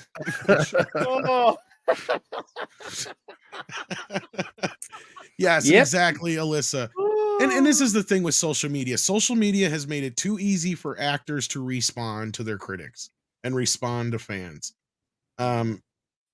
Most actors are very insecure individuals. They're very neurotic. They're very help me out here, script, because they're children at the end of the day. They're like teenagers who are always worried about being popular. Yeah, they're teenagers that want to be popular. They want to be famous. They want to be adults, but don't know how. Very few. I mean, sometimes it takes an actor to reach their 60s before they start acting like a normal person in their 30s. Oh my God. Hey, Oh, hey, Michael. What's up, Mike? Mike. Oh, hi. How you doing? What's up? Retro Hey, bro. blasting in the house. I've missed you, buddy. Says anyone that couldn't tell Snyder was cray cray from Man of Steel is just now figuring this out. Maybe not a good job. No, around here, these parts, that's known as Man of Steel. Man of Steel. Man of Stool, I should say. I was trying to say that. Dang it. Thank you. I knew the joke I was trying to do. That's the proper pronunciation, is all. Michael That's did a great proper job on pronunciation. the bad production or the brief bad production of DVDs that Warner Brothers released. Because I of the, just talked to him about that. And actually, I want to get a hold of you, Michael, about having you on 4K for you to talk about that very subject. Because, actually, I have one that's not even on that list that I know I have a rot problem with, and that was National Lampoon's Vacation. That was one of the. I checked all of mine to make sure they didn't have rot on them, and I had to do a quick scan between all of them, and I was very lucky that all mine are good. I don't even know if you can visually tell, because I think that's part of what Michael was getting at too. Oh, yeah, I had to put them in my computer and do a run on it, and I was lucky because I do know that Warner Brothers outsource a lot of their DVDs to multiple manufacturers from multiple regions that they sell, and I bought all of my stuff in Canada, which means they were probably pressed in Canada and not from the same factory over there. But holy cow, yeah, you gotta. I mean that disc rust. Yes, stuff, check out that video, guys. Especially if you got DVDs, because it's true. And I knew there was a problem, but as I said to Michael, I did not have any idea that it was this widespread. Yeah, I was actually kind of shocked to see that Michael brought up The Flash. John Wesley Shipp's The Flash. You know, and that copy. Luckily, I got the newer version of it, but yeah, go ahead, Sean. Yeah, that copy that he had was I forget what he said date it was pressed after, and the older one. Basically, if it's not in the cardboard packaging, then you're okay. Yeah. If it's the one that's released in the plastic, then that's the one that was the reprint. I have the Linda Carter series, and it's all in the original paper cardboard boxes. Yeah, so, those are you're better off upgrading to Blu-ray, but yeah. They're probably done. They're probably toast. Yeah, I'm surprised that like Batman the Animated Series and some of those other ones that they would have done a lot more pressings of, you would think, haven't had problems. That's a good point. Well, they got rid of that and stuff like that. They got rid of that particular factory that did the bad pressing, I think, after 2009. Okay, well, there we at least have a good idea. Michael, I don't know if you knew that or not, but there's a good idea. No, I know that from his video. That's you got it from his video? Okay, I was going to say, because I was going to ask around a little about too, because I do know some people who worked, through, that's how I knew a lot of people through Warner Brothers, through the video side of things. So I was going to ask around about it, but unfortunately, a lot of those people were out of there. Because DVD was like a new, like it took over, and it was like they brought in like a whole new group of people. Like it was, that's a thing is, and not to derail this into a whole nother conversation, but it kind of goes along with the Snyder cut, and I'll bring it back around to this. Because then when DVD first hit big, Warner Brothers, and Michael brings this point up in his video, and he's 100% right. Oh, they are on the list. The original one is okay. One. Yeah, it's the volume. So you know what? It's funny. I had the bootleg. The bootlegs don't have the rot problem. Oh man, I have those sets. Yeah, you might not even know if you might have a bootleg and not know it. The Batman animated series is one of the most bootlegged, and they had an amazing bootleg out there because it went out of print, and people started making really good bootlegs. I got them at Walmart, I think. Way well, back. Then you probably got a real thing, but I actually got mine through Amazon, and it was one of the bootlegs. There's only a few ways you can tell it's one of the bootlegs, and I found one of the telltale signs, and I'm like, holy shit, I can't believe this is a bootleg. Because they go out of their way to make you feel like you've got the real thing in your hands. I think I got it at Walmart. I may have because there's like misprints and certain things in like the book and stuff. And there's other little things you can look for. And certain bootlegs have different things. Like there's whole videos that cover it. I did not know about it until after the fact. And I went and looked, and sure as shit, the box set I had, I'm like, no wonder I got it for such a decent price. But it was on Amazon. Was that the Blu-ray or the DVD? That was when they were still DVDs back in the day. Okay. Yeah. Okay. The Blu-ray, because those went out of print, and then the Blu-rays came in print, and now everybody, the bootlegs was safer than the authentic one, exactly. And they were almost like 1 for 1. I mean, I don't even think they were compressed. I think they were even dual layer discs, if I remember right. Yeah, but you could tell just because the picture was just slightly dingier on the bootlegs was one of the things, and then they had the misspellings and misprints in the book. And that's how you could tell it was the bootleg. Wow. But they did such a good job on it. It's just like, man, the bootleggers take more care and effort than the actual studios do. Wasn't the original Batman TAS like printed on demand though? No. I thought I had heard it was. Originally, the Blu-ray was going to be. That's a false story. Yes, okay. The Blu-ray was going to be the original ones. They didn't even do it in proper order. They broke it up into 4 volumes because they knew they were going to do it in 4 volumes, but they didn't actually figure out how to do the episode order in it. So volume 1 has a bunch of stuff from the first season and a couple episodes from the second season. Yeah. And then it's all kind of mixed and matched. And then volume 4 is the only one that is the new adventures with the new animation style. I still need to pick that up. Yeah, there's some content errors, unfortunately. Oh my God. But I think some of that's because they went back to the original film negative for the scans, and then so they missed some special effects layers and some other shit. I wonder if that's on that very first Blu-ray edition that had all the bells and whistles, or the later one that just comes with a normal pack. They're all the same as far as I know, Clobby. They haven't fixed them yet. They quietly fixed the soundtrack on a few, and I think they fixed a few other bugs on the but you can only get them on the streaming versions, not on the discs. My understanding. What happens if there's a movie that had a European version that had different parts than the American one? Where does that one get pressed? Generally, whatever country it's in, unless they actually do a licensing deal to get the rights to the other version. Yeah, Warner Brothers has a number of factories all over the world that does pressing for local regions. Yeah, see, that's the other thing too, is Warner Brothers and that's the shit part of this deal, was that Warner Brothers handled all their own stuff. Like a lot of these other companies would, in fact, Warner Brothers would and this is why I'm surprised there isn't, Michael, you might want to look into this too. Warner Brothers actually handled a lot of other people's disc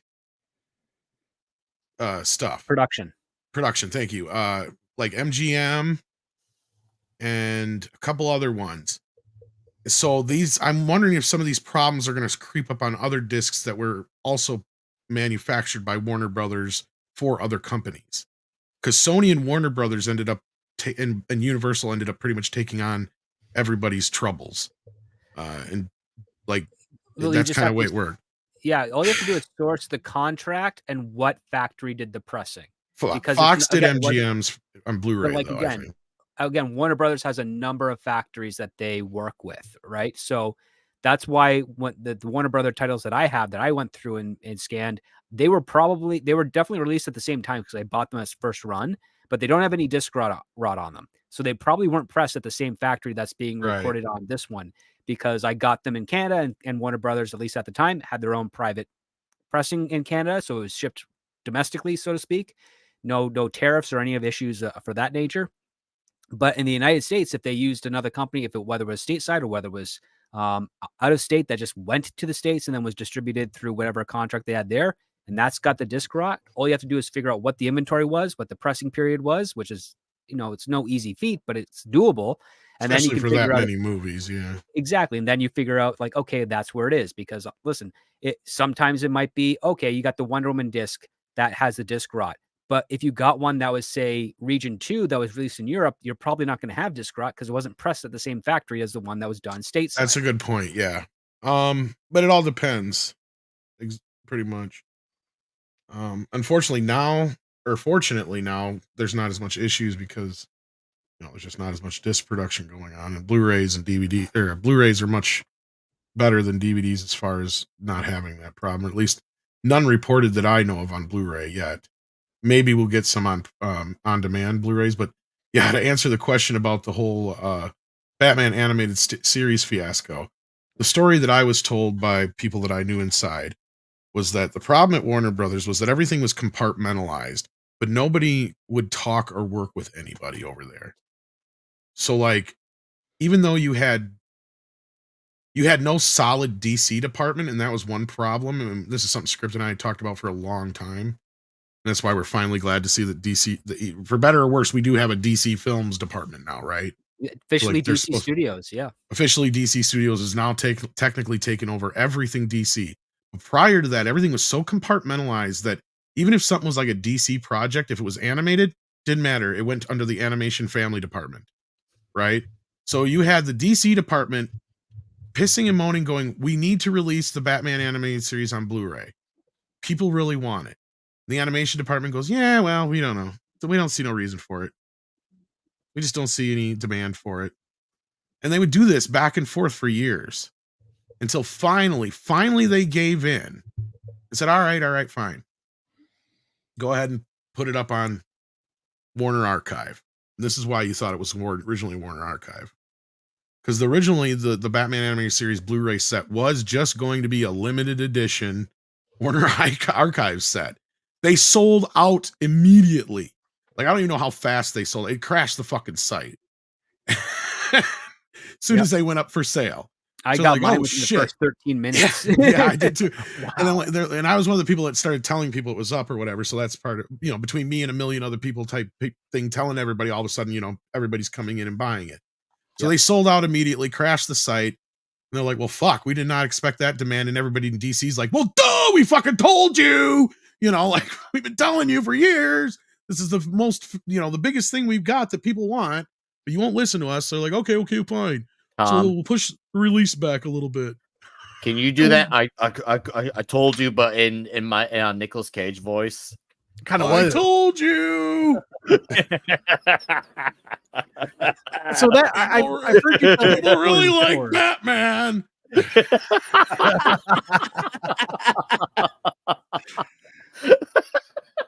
It never gets old. I wish he would have been Superman. That'd have been amazing. I'm more of an Earth protector. I mean, it would have probably been more Superman than Man of Steel, honestly. It would have been movie story. Nicolas Cage Superman all the fucking way, man. In terms of not looking like the character, because he looks like Nicolas Cage. Obviously, not by look, but he actually understands the character. I know he had mentioned, I can't remember if it was an animated appearance he did or something, but I know he had mentioned something about, hey, that doesn't sound like Superman. I can't remember what it was, but he did address something. I can't remember what medium. Well, he's a huge Superman fan. He knows comics. Yeah, he knows. He actually knows comics, but I know he has mentioned, hey, Superman doesn't talk like that. Stuff like he has addressed those types of things with Warner Bros. Before himself. So that's what I mean. Even though he doesn't have the Superman look, he does understand the character. Well, have you guys, Klobby, have you and Nick ever seen the video of Nicolas Cage just talking to kids about comic books? Oh yeah, I think I did at some point. I say one of y'all, you got to check that out one night. You should show that on one of the comic book shows one of those nights, because no, he totally is. In fact, he owned the first Superman comic, and he named every FF comic. I'm gonna have to find that video. That's a great video, because you're watching it and you're like, he's not Nicolas Cage anymore. Nope, he's another one of those kids. It's oddly very wholesome, which is not really the terms Nicolas Cage and wholesome usually are not in the same. He's like, this is Spider-Man, and he's Peter Parker, and he's a teenager, and a spider jumps on him and bites him, and turns him into a superhuman Spider-Man. I hope it's exactly like that. And he spins webs, and he sighs, catches fleas just like flies. Look out!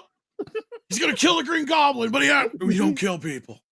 That's a big with great power comes great responsibility. His Uncle Ben died. If it's not just like that, I'm going to be very disappointed. It's pretty. No, he's just sitting there. He's talking. He's like, it is pretty close to that though. He's like, you see, this is the greatest. So this is when this happened, and then the character was like, oh my god, and he's like, yeah, he's just so geeking out with this kid, right? It's just one of those moments where you catch an actor not being the persona. I love that, and it's just so wholesome, and it's just so great, and you can tell that he just loves nerdy comic book stuff, right? Like, it's just one of those moments you don't usually get to see out of a celebrity like that. No, it really does humanize him. It really does. It's a shame that he refuses to do podcasts, because I feel like he would be at home in this type of an environment. Yeah, no, he really would, especially with the whole long form of entertainment. He really would definitely benefit from that, especially with his crazy. Like it really would make for an entertaining show. It's one of those what's going to happen next with Zack Snyder type of thing. Dude, I would subscribe day one. Oh God, yeah. Oh yeah. You don't have to convince me twice to do that. Like, it's about time he got this. Well, here's going. part of it. I don't think this isn't the whole video though. I can't find the whole one. This is just a part of it. See, like he's just talking to this kid about Spider-Man and shit, right? So that's the Fantastic Four. And this is the first Hulk. See, he was gray in the first one. There's the first Iron Man. You ever seen that one? Wow. It's there's more of it. That was just a short piece of it. I swear there's another version of it where he's a little closer and he's actually, you can kind of hear some of the shit he's saying. But cool. Showing off all the number ones and for the first appearances and all that stuff, talking about it. Nice. He needs to do a show like he did Netflix, like the history of curse words, but like comic book related. That would be awesome. And then Michelle's in the house if she's still listening. Says Tom's discussing his favorite director. That's true. Hey. Yeah. Back on that note, Jason Webster says Zack Snyder needs to be paired with a good experienced screenwriter to make good film. Snyder's great Achilles heel is his script writing. Actually, he just needs to be demoted to a fucking cinematographer. It needs to be a key grip. Oh no! Don't put it behind the camera. No, I'll let him have the camera. Yeah. Because who did Man what of he's Steel? trying to do? Not just don't let movies or The Flash or Green Lantern. Yeah, I was just say, just don't let it be a Michael Bay directed film, or it might cause like a black hole. Yeah, I'll put it this way. So many actors like working with Zack Snyder, yet every actor that's worked with Zack Snyder has never been commented for having a really good performance in a Zack Snyder film.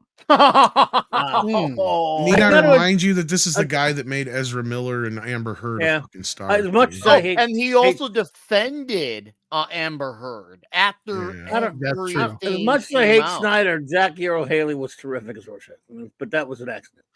Script. Let me ask you this.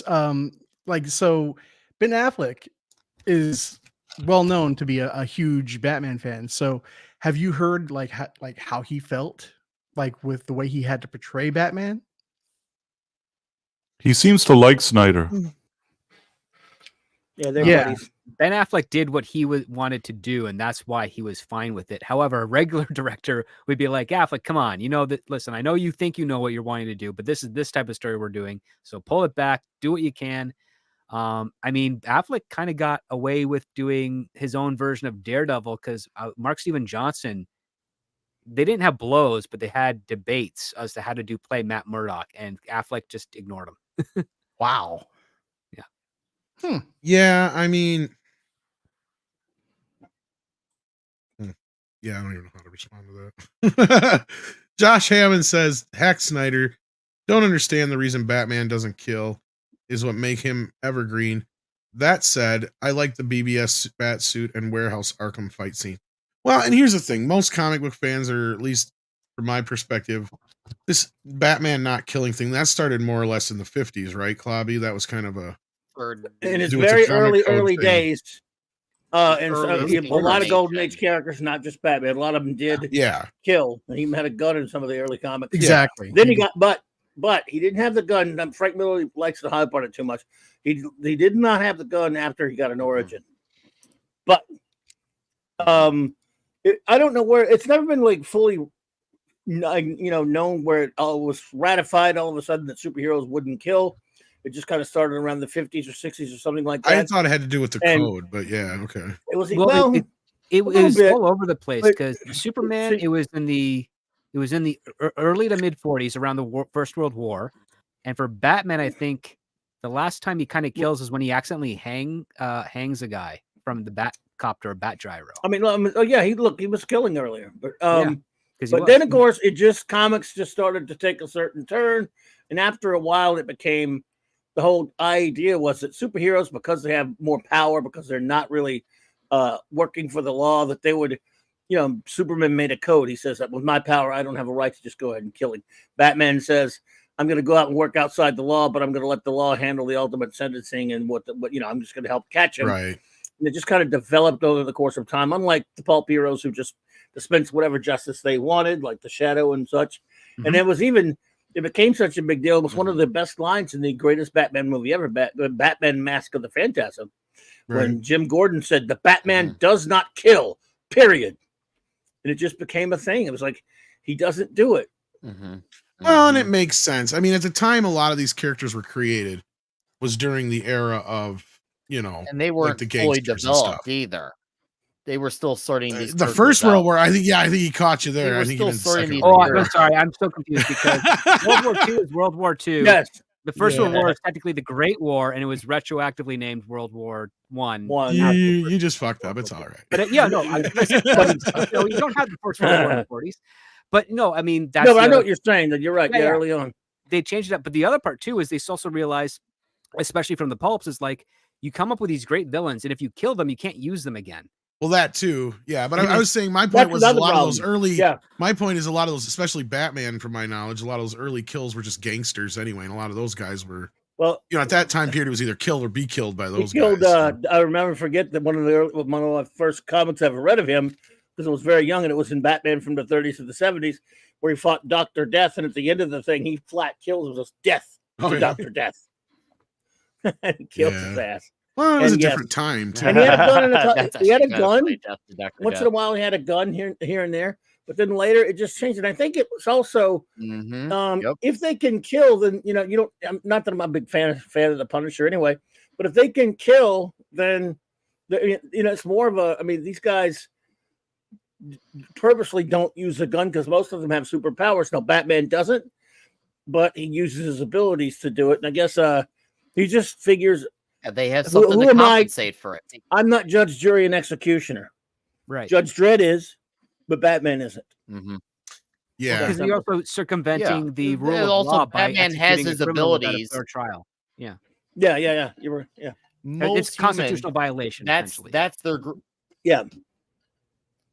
For guys like Batman or Spider-Man, they have their powers or their abilities, whether they're non-powered, they have their abilities.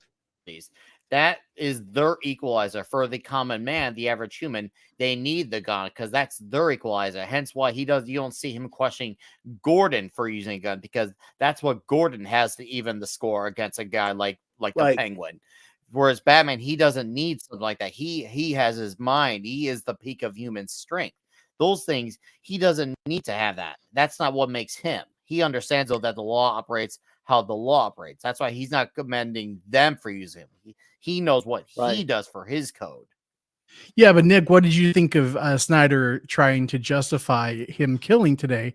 Like saying, this guy's got this gun up against this kid's head, and he's going to pull the trigger. Poser. That's what Zack Snyder is. I'm making posers a term again. He is a poser.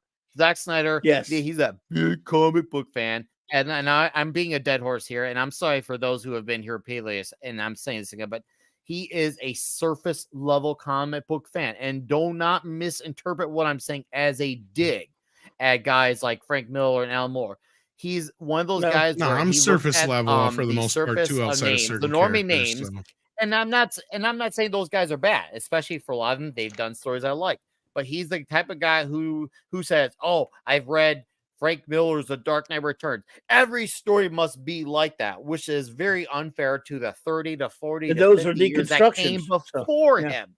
Even Alan Moore and Dave Gibbons themselves will be the first ones to tell you that those stories that they did are not representative of comic books as a whole. That's not my opinion. That's a fact. Oh, even Dave Gibbons, after he did Watchmen, he wanted to do a very different story because he didn't want to be just known for drawing the dark story. Those guys know. Even Alan Moore, as crazy as Alan Moore, he can write Superman. He can write Superman. He's crazy, and he can write Superman. Right. It was those Watchmen's deconstruction. And that's supposed to be a rare thing, rare kind of superhero. Yes. Usually, deconstructing superheroes at the time when they were doing it, it was the first time it was being done in mainstream comics. Special occasion. Now everything standard. Now, if you do a story that actually brings back the standards and the principles and the morals that superheroes are supposed to have, it'd almost be called reconstruction. Yeah. Because everything is deconstruction now. Deconstruction was the once in a while special occasion. Watchmen was now it's the expectation, right? And it's been that way for quite some time. And those guys didn't intend for it to be that way. They was just supposed to be a one-off story that showed something a unique other side of things. That's all it's meant to be. Well, Snyder shouldn't write anything. Well, no, that's true. No. Snyder shouldn't write anything. But Nor should Goyer. But one thing you have to understand about superheroes is that the trolley problem, the whole runaway trolley, and you have to switch the track to see which one has less suffrage. So the superhero knows how to stop the trolley without doing that. That's what makes them the superhero. And if you can't understand that, you have no business trying to write a superhero story. Exactly. Well, exactly. And they are, let's face it, at their core, they are adolescent power fantasies. To a degree, yeah, absolutely. And they are. And they're also like lessons or they're basically lessons in the responsible use of power. So in other words, if you have godlike or extraordinary powers, who are you to decide who lives or dies because you don't like what they did? So the superhero will, I mean, yes, they're not technically deputized by by the cops, but they do things that the cops can't quite do, but they help, they work in tandem with the cops. And if they don't, the cops let it slide because they need the extra help against other, more powerful beings that they can't fight. But at the end of the day, when they defeated a villain, they don't get to decide that villain's fate. They turn them over. Now, we all know in real life, it doesn't work that way. In real life, if there was someone running around doing what the Joker does, we would want that whoever goes after them to waste him. Yeah. Right. But, a lot of people whine about, it's just not cool because Batman should have killed him a long time. No, it's like you talked about it earlier. You touched on earlier script.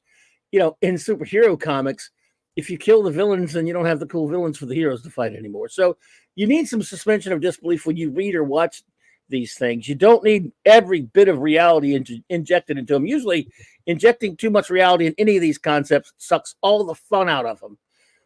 And because at their core, they are for young, imaginations. Yeah, this young imagination. They're aspirational. They're impressionable. It's role models. We've like at the turn of the century, role models were not a thing in popular culture. It was all the dark, deconstructive, hero with an alcohol problem who's divorced or is cheating on his spouse or some sort of abusive issue, and he has to find his way to solve a thing, but he also kind of fails in his own life, and that was depressing.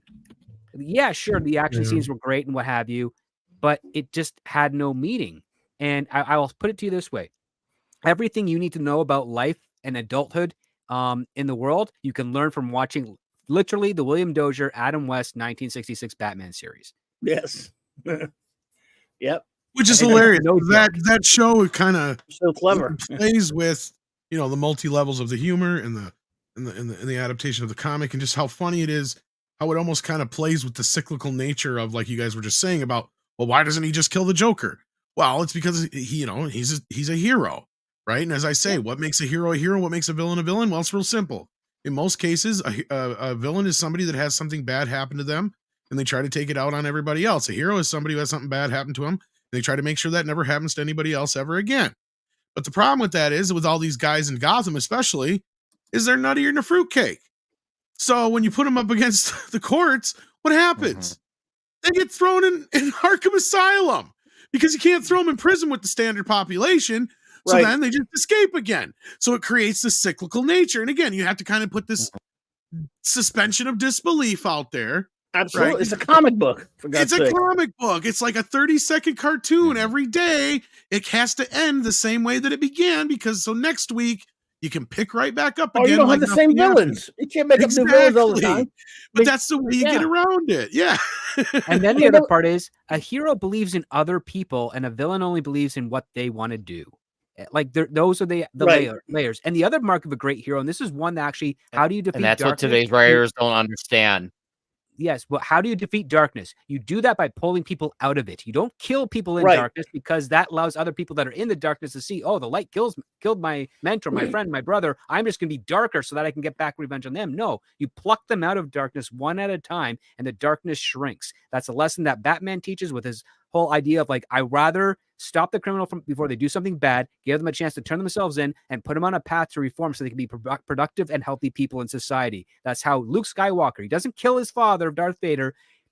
He stops, he challenges the Emperor. He says, I'm throwing down my weapon. You have to kill me in order to, you'll never get what you want, so you have to kill me. And that brings Vader away from darkness so they can toss the devil, which is Palpatine, over his shoulder and be freed of that burden. It doesn't absolve him of his sins, but it basically says we know that he's never going to be that evil, that dark ever again. And that is one step better than having him never have a chance of redemption at all. And that's the whole point of what heroes even Christopher Nolan, look, I'm not the biggest fan of the Nolan Batman movies per se, but then at the end of Dark Knight, he does not kill the Joker. And I've heard that the scene where in Man of Steel, when super mopey punk man snaps Zod's neck and all the people that defended that, and found ways to defend it. We all know Superman is too smart to ever have to even kill. Well, I heard that Nolan, who was just the executive producer, right, or something like that, producer, was against that scene. Yes. And it had to be talked into it by Dan Didio, jackass, and Hack Snyder. So I'm saying even Zod Nolan was zapped into the Phantom Zone when he saved Lois Lane when they were even then with Superman. I don't even have an issue with him killing Zod so much. I do big time. Well, let me explain why, Clobby. First of all, the joking answer I always say is he should have done it sooner. The big difference is Superman's code to me is more so that he won't kill a human. Right? No, he won't kill anybody. No, he doesn't. I know in the comics and stuff like that, it's usually anybody. But I've seen Superman kill some people and shit. Well, Byrne did it. Byrne broke the rule, but then again, DC got embarrassed and glossed over. And then back in the day, Superman wasn't nearly as hung up on it as Batman. But here's the thing, Tom. Superman. This is not Superman. I love Cavill as an actor, but that's not Superman. He was just a guy that punched things. Oh no, I'm not even going to get into that part of it. No, I'm saying he just punched people in the movie. He's not Superman, but Superman is a thinking character. He's brilliant. And I agree. He knows how to use his powers so well that it never would come to having to kill somebody, unless it was to that level.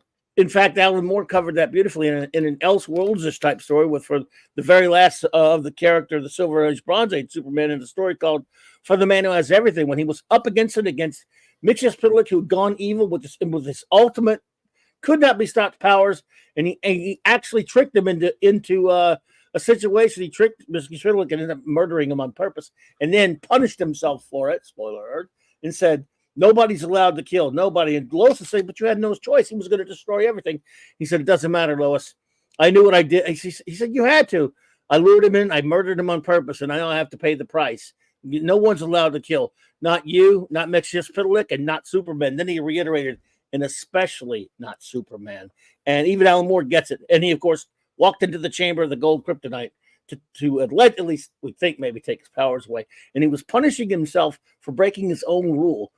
And that was what the golden, silver, bronze age Superman, especially silver and bronze age, lived by. And at that point, the true Superman that I loved was gone forever. John Byrne's punk came along, and after that, he's never been quite the same for me. Fair enough. But I mean, I'm just saying, like, I agree. Like, in most cases, Superman would have just tried to move the fight elsewhere. But I don't have so much of a problem with him killing Zod as I do just how long it took him to kill him. It's like, what the fuck are you doing? It was also a stupid scene. It was like, it was. Those people could literally have walked away from the laser. Well, not just that. It's like, how many tens of thousands of people have already died, and now you're going to do that? Like, are you serious? He could have put his hand over his eyes. He could have done a lot more sooner. Yeah. Could have flown him to the dark side of the moon and drained his solar energy power until he couldn't do anything, and then come back with a lead coffin and put him in there, and then put him in. I think my script rewrite works just fine. He could have just flew him into the sky. I'm sorry. Yeah. No, and it actually makes sense because, like, when they come out of the ship, they got those stupid suits on. So, like, in my script rewrite, what I had happen is Superman figures out that they're not acclimated to Earth yet, obviously, just like he wasn't acclimated to their ship. So once he fucks up their suits a little bit, they get all, disoriented. So he uses that to his advantage. I could have sworn I said what happened to the Man of Tomorrow. Did I? I thought I sweat. Didn't I say that? Or did I say Man Knows Everything? I get them too confused. They're both Alan Moore. But I'm sorry. Yeah. Sorry, I think it's Man of Tomorrow, and then for everything that has everything is the Mercy. Yeah, I know. I'm just reviewed both of them. And then in my rewrite, he doesn't kill him. I'm saying someone in the chat saying I said it the other way, but it's whatever happened to the Man of Tomorrow. If I got that wrong, I'm mad at myself because I've just reviewed him a million times. But in my version, he doesn't kill him. Basically, he just, when he gets him all disoriented, he takes him up to the ship, and then he throws him in a cell in the ship. Where they can't get out because it treats it just like they're on Krypton. The Phantom Zone is a way worse punishment. It is, but in this case, he didn't have access to the Phantom Zone, so like that was my compromise. That's because Snyder's an idiot. But you also have the Jor-El key that's now in control of the ship, so it cannot make it into a prison, so they can't hack it. It was just bad writing because you saw how many years it took for Clark to acclimate to Earth. And then you saw how quickly Zod. That's my point. Exactly, Sean. Yeah. Because that's what pissed me off about the movie. I'm like, wait a minute. That's where Superman could have used it. Because sure, on the ship, Zod had the advantage not just in numbers, but as on a 1-to-1 fight, he would kick the ever-loving shit out of Kal-El because he's a trained fucking mercenary. Absolutely. Right? On Earth, as soon as Jor-El or Kal-El could fucking, disorient him, then he's got the upper hand because he's got superhuman strength. Because, like, you're right, they have to acclimate to everything, and it's going to take them time to be able to fucking, I don't know, breathe. Yeah. So he's got a good amount of time there where he can take him out. Like I said, he doesn't even have to kill him. Right. All he's got to do is take him up to the ship, throw him in a cell, like Script just said. You set it all up. And then the best part is you can set him up for future reappearances. And you don't even have to make it this big deal. All you do is show Nan. He's like trying to punch out of the cell. Then he realizes his hands are bleeding. And it's like, oh shit. Obviously in this cell, I'm just as human as a human is or whatever. I'm just like it's on Krypton or whatever. And then the other absolutely ridiculous aspect is that Zod says, I was bred to make sure that my species lives. So why would you terraform Earth, basically in a planet that makes you immortal, into something that would kill you and make you mortal to propagate your species? So he would have subservient human slaves. Yeah. But like his species would never die. Like that. The other part too is like they would live forever. They'd never be sick. Yeah, never it's like injured. A fountain of youth. You're right, Script. It's like you just discovered the fountain of youth. You could repopulate and get your numbers back up within a couple of generations, and you'd be fine. And you could go to not only even after that, you'd have you never have to worry about sickness, death, food. You'd have anything. It's like you found the secret heaven place, right? Yeah. Like what the fuck? Why should we? That's the one thing I couldn't make sense of when I'm watching the movie too. I'm like, why is he trying to terraform Earth into Krypton? Like, what the hell? You already have your guinea pig. Kal-El lived. He's been here for 30 years. And not only that, he's thriving. You have the proof in your pudding. You show him to your people and go, look, we can live here. Not only can we live here, we can thrive and survive and we can take over. Like, that's what he would want to do. He'd be like, we got subservient slaves here. We can treat them like little pets. And that's exactly what Zod in Smallville basically was trying to do. Well, that's why I love the line in Superman 2. He cares for these people like pets, I suppose. Exactly. Terrence Stamp is superior in every way. Oh, absolutely. For sure.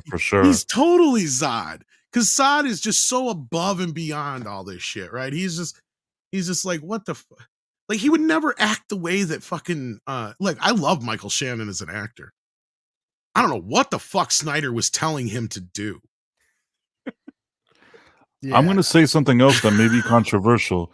I liked it in Superman 2, in the real Superman 2, when they were in that kind of rectangle mirror square thing.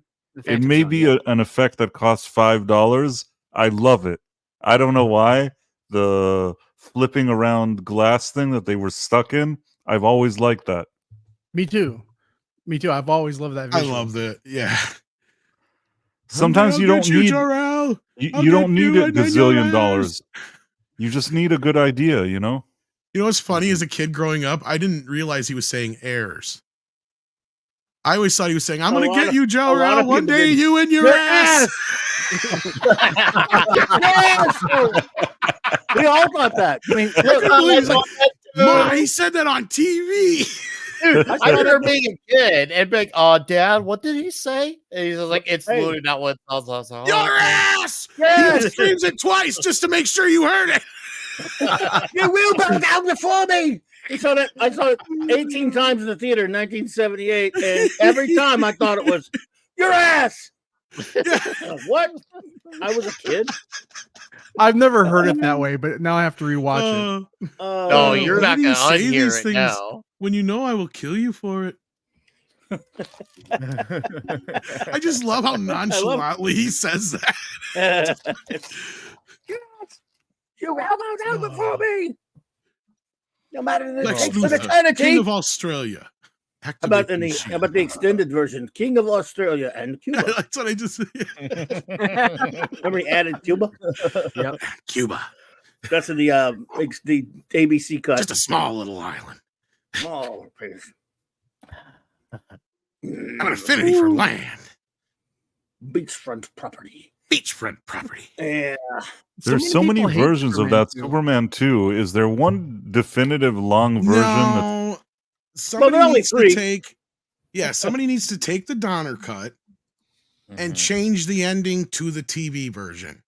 Yeah.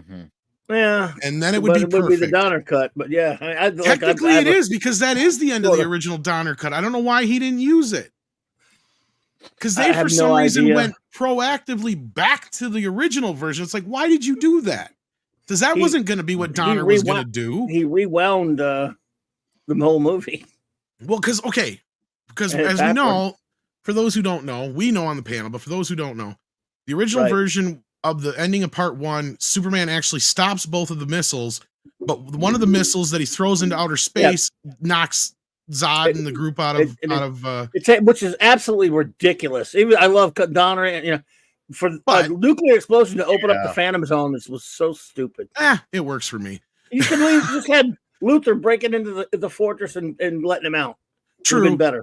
But that being said, point being, that was where he did the whole rewind the Earth thing because they had the lowest dying bit and all that shit instead. So they had a stronger ending because they were making part 1 and part 2 at the same time, shooting all of the Gene Hackman and Marlon Brando stuff at the same time because they only had Marlon Brando, I think, for like a week or two, and they only had Gene Hackman for like 2 or 3 weeks, the same thing.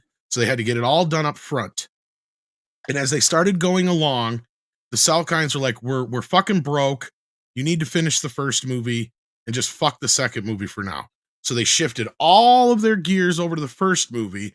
And when it came to the end of the movie, they already had the effect done for part 2, which was meant to be the world being spun backwards, which still is stupid. I agree with you guys.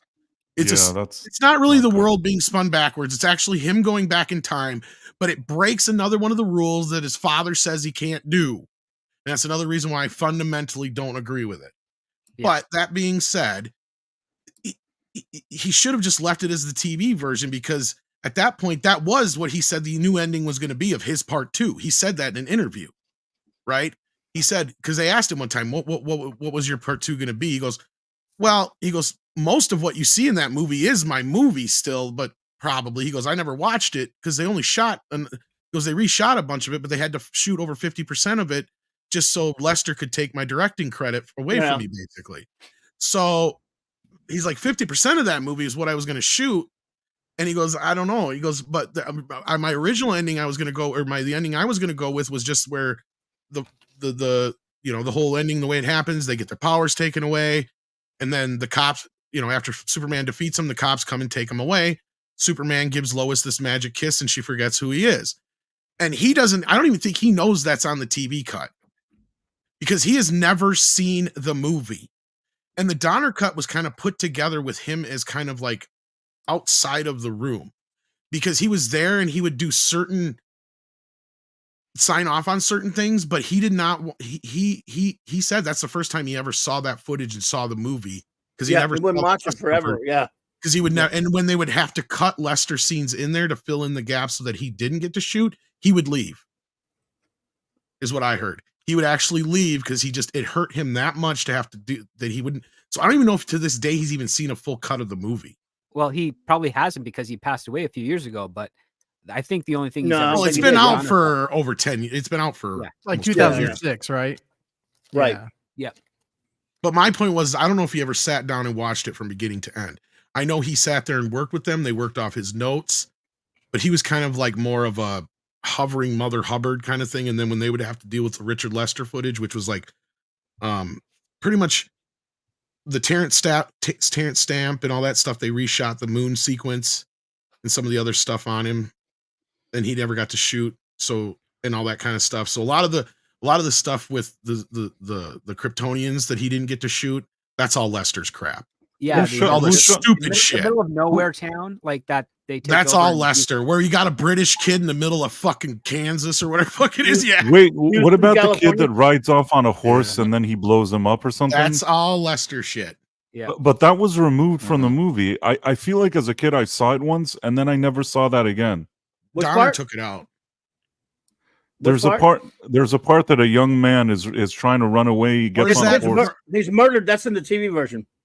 Or is that I'm thinking the other way around? Because I don't even think they have that kid. No, it's the network version. He's in the theatrical cut, but he doesn't get killed. In the ABC version, Non murders him with the siren. And I want them to I want them to release the ABC cut like they did with the first movie, just so we have them all. Yeah, but they did it with the other one, with the first movie. They I ABC know. cut for that. That's and where I get a lot of also- stuff swapped around. There's I've seen also a some Donner time. cut of the first movie, which is way longer and has a It bunch of is. stuff in it. That's crazy long. It is. It's basically the TV cut minus about 10, 15 minutes of fluff. Seems So longer do- to me. Yeah. Would they have to Yeah. like negotiate with Disney to do that? Since it was but I mean, I know ABC wasn't on Disney No, back it was then. just that they just showed it on it just No. to be that cut. Look, Because I they call it- released I because call they it that released the that's where it was- Superman. Yeah. Yeah, that's just where it aired. But you can get the TV cut of the first Superman on disc. Like all 3 versions of Superman have been released now. Mhm. You get the theatrical cut, the Donner cut, and the TV cut. And all the Donner cut is the TV cut down with all the stuff that's just ancillary bullshit you don't need. Yeah. But man, That was I was his so definitive excited version. Yeah.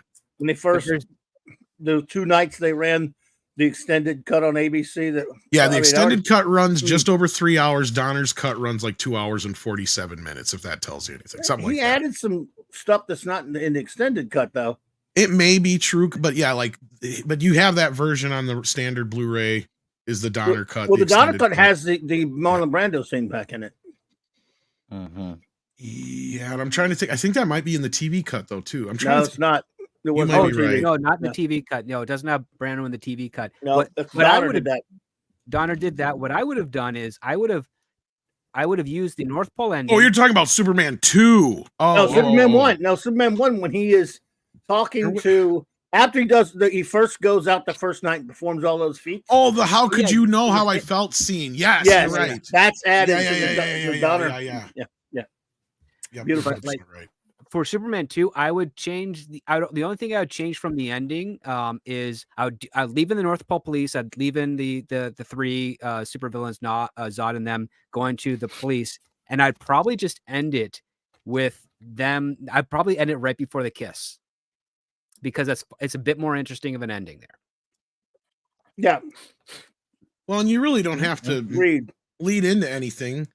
I mean, you can leave it to where she knows who he fucking is. Yeah, because I think the scene on the terrace, like when they're talking, I like and then that he flies ending away and he's too. crying. That's a great scene. You could probably end the movie there. Yeah, that's Yeah. what I'm saying. The wax Oh, lips yeah. thing I'd was like kind that. of dumb anyway. And that's the other thing I hate about the Donner Oh, cut because I him going forgot about the him wax going lips, back to yeah. the only thing I hate about the Donner cut of Superman 2 besides that ending is that they for some reason have that scene where he goes back to the diner in there. I hate that. And I think that's Yeah. because it's in the original script and it I hate shouldn't it be so much. anyway. I hate it. Yeah. man. Because Yeah. it's pointless. If he went wouldn't back do in that. time, they wouldn't even know who he is. Well, besides Superman- that, Clark would not do that. That's not Clark. Yeah, Kent. Superman and would Clark not would do that. beyond that fact. It's just like, I'm talking about from the time concept, right? Because Yeah. they wouldn't even know who he is. And you're right, 100% right. Clark wouldn't do that to somebody. No. And I That's, agree with I'm that. glad you touched on that, Clawby. I'm glad you touched on that because a lot of people, especially let's just say casual comic book movie fans, a lot of people think, well, only Batman is smart and Superman's not, and that could be any more false. Like, Oh my sure, God, I no. know Batman's an ultimate preparer, sure, but Superman is smart. He's if a you Kryptonian actually, intellect. actually read stories and actually Mhm. pay attention to the movies, he actually is really sharp. There's a reason why he gets away with his disguise, even as Clark Kent. Once again, it's people who try to like really minimize like his intellect. They minimize how nuanced his story is, how he handles the Clark Kent identity. They do that because they just want to find a reason to make fun of the character who's not dark and intimidating.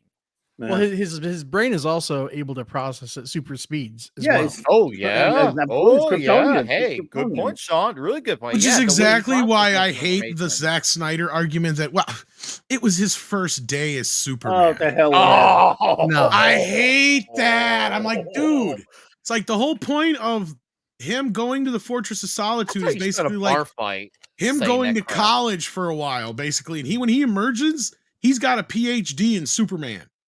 Right? There is no day one bullshit.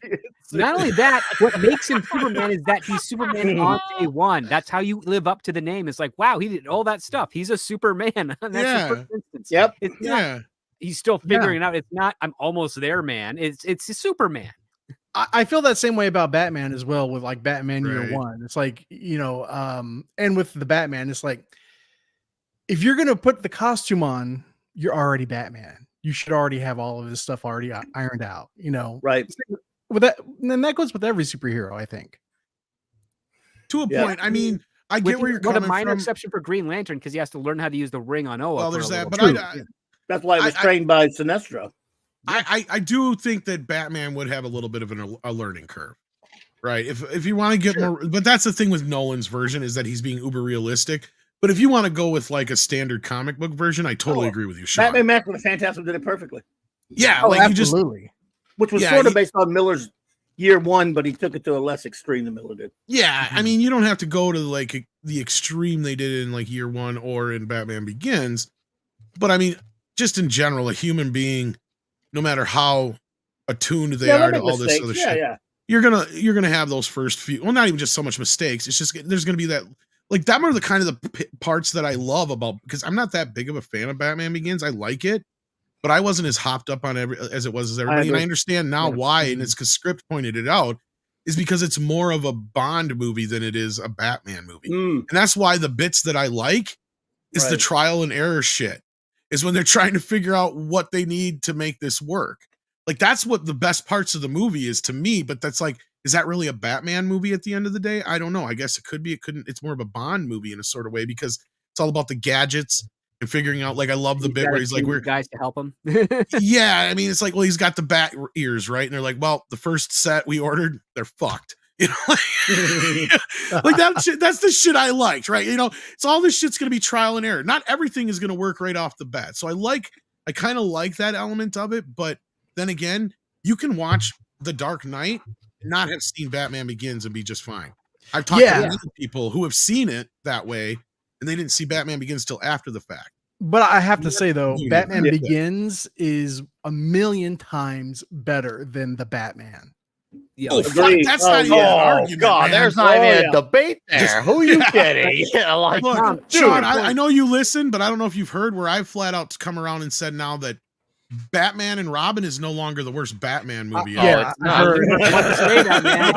Wow, the worst Batman movie, live action Batman movie ever written. I've come around to the point where Dark Knight Rises might be worse than Batman and Robin. I've come to the point where I might even be a Batman and Robin defender, because we've gotten to a point where that movie is even closer to the comics than some of the shit we've gotten.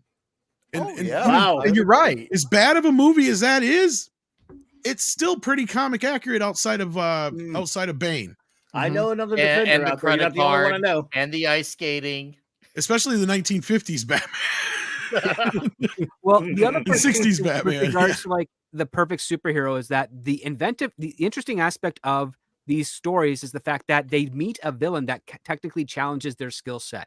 So yes, they're not perfect, but they're constantly learning, and that's the thing. Like Superman, he's constantly learning, but he's also got fortitude and wisdom to see, if something like this, if he does this, I can see a consequence happening with the other people. So I will throw myself in between that person and the other people so that I can get an assessment of what this guy is doing so that I can try and stop him. Batman is the same way. It's all trying to figure it out and catching up to an inventive, challenging villain that allows them to constantly earn the title of superhero. Absolutely. They're not perfect and they're not Mary Sue's. What we have is, in some cases, where we literally make the villain dumber so that the superhero can win, and usually this is happening in cases like the Batwoman television series or in the Supergirl television series.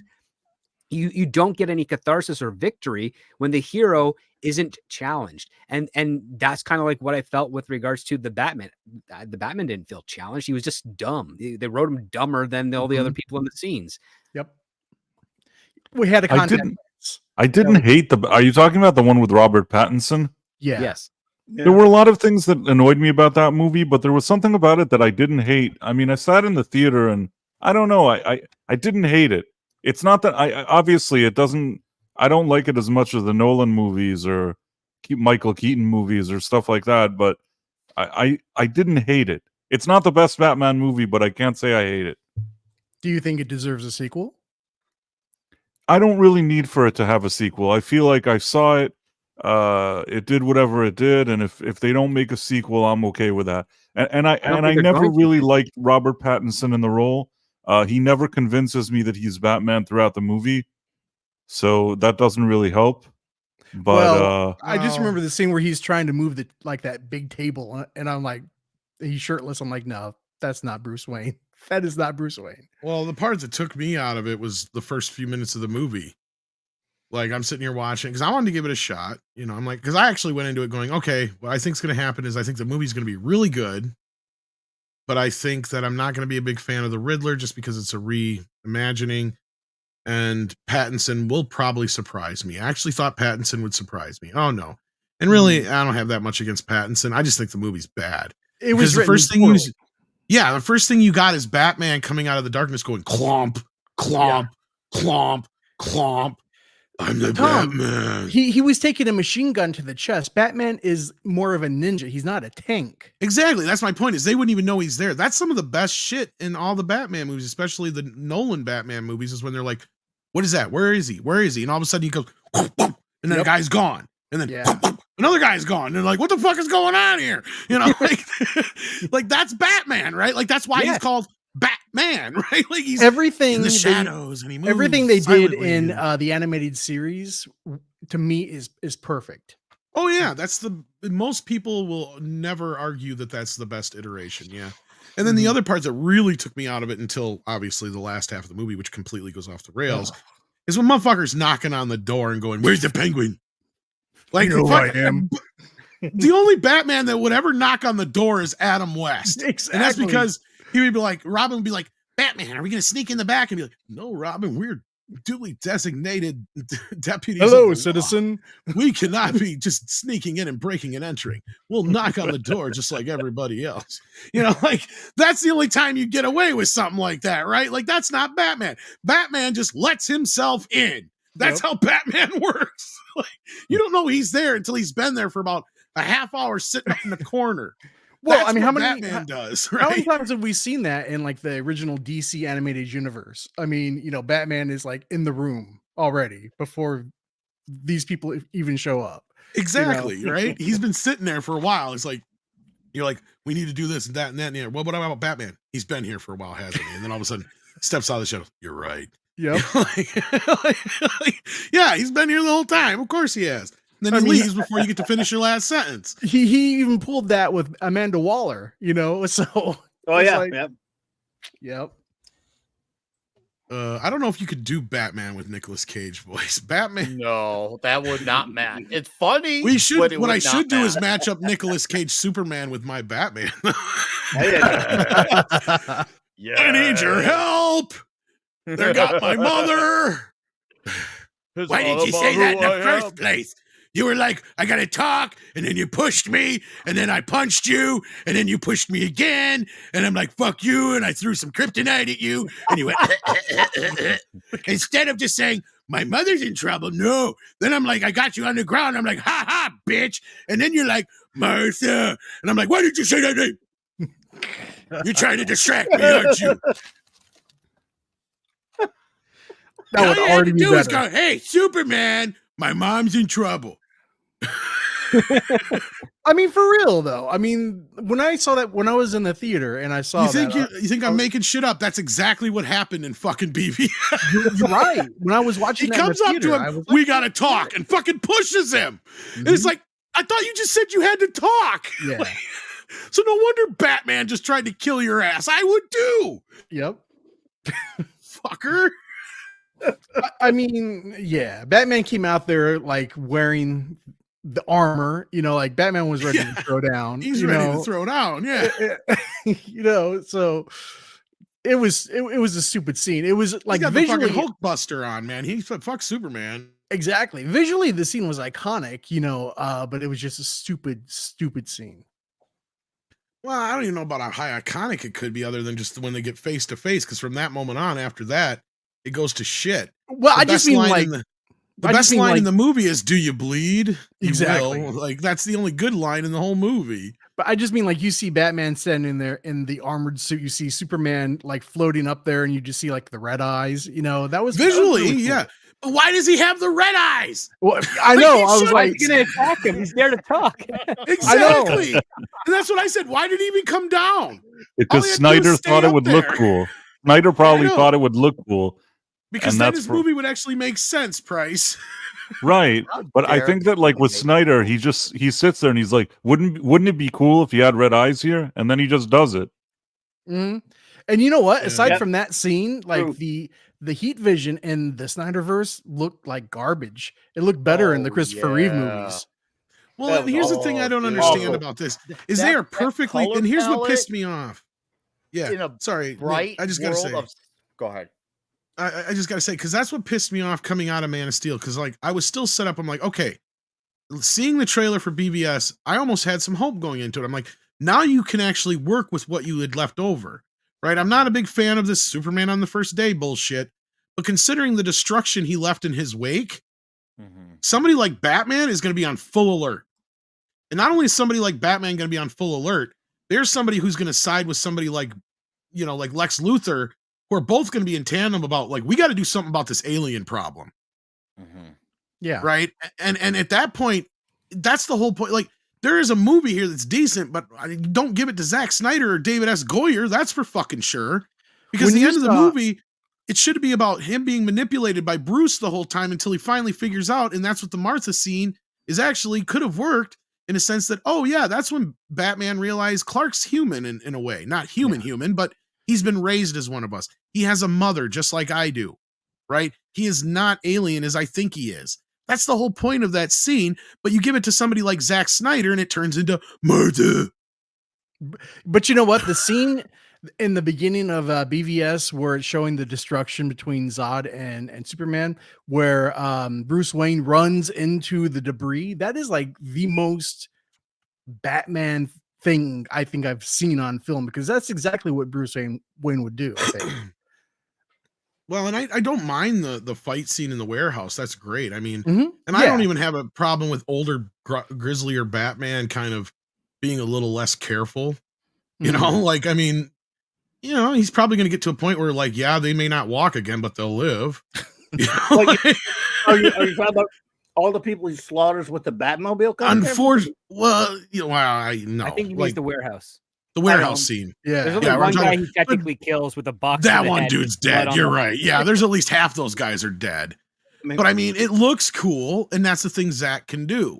Now he should have reeled it in just a little bit, because at the end of the day, I don't disagree with Zack when this is one thing I will give him. He said, I would love to make a Dark Knight movie. It's like, duh, motherfucker. We all knew that. And as long as you make it 1-to-1, fine. But then the dumb shit goes off on what you guys were talking about before, where he clearly doesn't even understand the Dark Knight. Because his whole thing he's hung up on is Batman kills. It's like, do you really think that's what the Dark Knight's about? No, the Joker kills himself, you moron. Jesus Christ. He didn't kill anybody else. What is it? Oh, well, he's just, I mean, in this interview, though, that he did with Joe Rogan, he just proves that he's not a DC fan. He's not. Right. But I would have loved to have seen Batfleck in a Dark Knight movie. I would have too. I would have loved to see a proper, like, Batfleck movie, period. Well, I think his script probably was good. Yeah, I think so, too. It would be a fine casting for that at the time. Probably. Here's the problem. Snyder's so stupid that here you have Cavill, who is, good casting, and I don't like the movie. And then you cast a guy that's about 10 years or so older than him. He doesn't understand that Batman and Superman are supposed to be contemporaries. Yes. So you're casting a just starting out Superman with a guy who's already close to Dark Knight Returns level Batman age, which is moronic. But isn't James Gunn kind of doing the same thing, Clobby? I mean, I don't know. Is he? Well, he said that he wanted to do like an older Batman. I mean, he's got past him, but he's gonna have Damian Wayne as his Robin, which is I think ridiculous. that's a big, huge misstep there. But yeah. So if he's doing that, maybe we don't know how old the Superman's going to be. Whether he might start out with Superman, who's been around for a while as well. We don't know.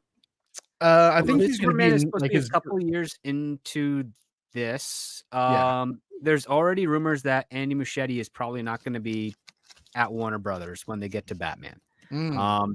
Also, Jeffrey Wright has publicly stated he has yet to receive a script for the Batman 2. And interesting, shooting pretty soon if they want to meet that 2025 deadline, that October 2025 deadline. So that's almost like they're waiting to see how Penguin does. Yeah. And so, yeah, I have reservations. I don't think the Batman Brave and the Bold is going to be exactly as how James Gunn has pitched it earlier. Part of me suspects there's going to be some alterations, and I have my doubts that Andy Muschietti is going to be retained. Damien sucks. Damien does suck. Damien was not. I think Damien was originally supposed to be a joke by Grant Morrison. That's why he killed him at the end. And DC editorial is like, well, it's another Robin. It's another toy. Let's bring him back and do that. And it's just, you don't get it. I mean, he named him Damien. That's the most soap opera name ever. It's the most effeminate name you can give a man. In Kingdom Come, there's an adult Damien, but way before there was an actual Damien. His name was Ibn al-Zafash, which means son of the bat. He was like raised, he was in the book. He was actually Bruce's son. And then they later kind of, sort of based him on that. That was a good. I don't know. That was a cooler character. I know it was Kingdom Come. It's Elseworlds. I'm just saying. Kingdom Come was amazing, though. Yeah, I'd rather see that movie. Yeah, me too. I like a lot of parts of it. I'd rather see an animated version of that. Yeah. Yeah, I have of course, Script was going to poo-poo the here. No, I'm not going to try and poo. I mean, parts of Kingdom Come were great. The whole message when Captain Marvel sacrifices himself and what that means, that is awesome. But it's Mark Waid. Mark Waid. Somebody correct me if I'm wrong. Did I come from the alternate Mandela universe? I swear to God, maybe I'll have to dig up my DVDs if I even still have them. But I swear it was on one of the earlier animated DVDs of when they were really pumping them out. I could have swore they were going to do Kingdom Come as an animated DC feature, and they even had a trailer for it ready where it had the old man in the church and everything. You know what? I think you're right. Brain. And I'm like, I brought it up a few times, but some people are like, I don't know what you're talking about. But I don't know. There wasn't. Now there was. I'll tell you what there was back after the comic was finished. I want to say it was around the time they did Death of Superman. The first Elliot Mankin did a novelization, and they adapted that into an audio drama. It was sort of done like a radio show, which is one of the funniest things you'll ever hear in your life. It was so cornball and over the top hilarious. We used to listen to it over and over again in the car and stuff. It was so funny, so bad but funny. Someone's put it on YouTube. I mean, it is ball-bustingly hilarious because it's so over the top and stupid. I have to check that out. No, you would. It's hilarious, man. But you know what? I hope they don't do it as an animated feature now because Crisis on Infinite Earths, part 1. It was awful. It's garbage. It's not even Crisis. No, I've never been able to find this trailer on YouTube. I've never seen it again. I don't remember that. I'm even looking now. But I remember it was like one of those trailers where like coming soon from DC Animated Features. They're like, we're so proud to announce that we're going to be adapting Kingdom Come, and they had a bunch of a bunch of the. Oh, like you mean they used to do a show like some still frames?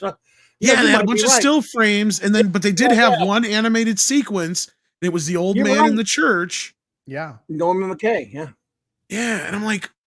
Wow. It's in my brain still. And it's in that style that they had at that time with the Death of Superman and all that same stuff where it was, that kind of animation style. And I'm like, I swear, but I can't find it. I can't find it on YouTube or nothing. It's like it doesn't exist. It's been around like in 2007, 2008. Yes, somewhere in that era, maybe 2004 at the earliest. But yeah. Now it's, I don't know, maybe that might have been imagining it. No, that might have been on the DVD for Superman Doomsday because that was. That's what I was thinking. Yeah, I'll have to dig mine up. I don't know if I have the old one or not. And it might be on the same disc as the documentary disc.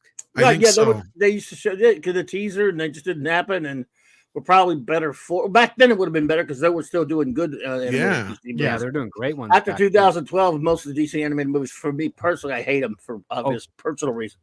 They're absolutely trash. I mean, even some of them. I mean, that Batman and the Dragon one had potential in certain areas of it because it was taking place during Bruce Wayne's, time living downtown to Gotham, but it just went off the rails way too quick.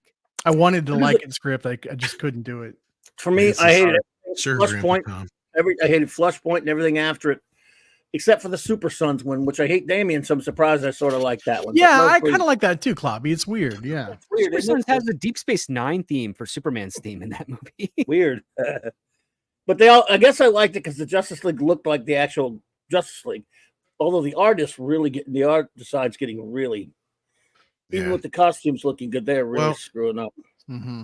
Let's get into some of these super chats. I'm really sorry, guys. This has been a extremely in-depth conversation. Fun, man. Yeah, it's been fun. So So I'm not trying to ignore you guys at all, especially Mikey, who probably fell asleep by now. Sends in $10, says, you guys are killing me for the record. We Snyder bro hosts are absolutely, totally, and completely delusional. That's it. I'm so triggered. I'm going to put a straw in a bottle of bourbon right now. Which means he's that probably sounds like a good time. Because he sent this back about 2 hours ago. Well, at least he's still a YouTuber. He's still a YouTuber. He still loves Elf, and he's now gotten past the rehab stage of realizing the cultism. So, if anything, I would buy Mike the best drink for coming around and realizing. Yeah, so. I'll have to buy him some. Like, he's a recovery addict. He's he's a recovery addict. So. Warrior Justice sends in 5, says, part 1, I got a story for you. A girl came up to me and said, if I want to be her boyfriend. I said, you forgot the D. She said, I will give it to you later. Ooh. Part 2, I told him I was allergic to nuts. True story. Oh my God. Why do I believe you? Sounds like Thank you, Warrior Justice.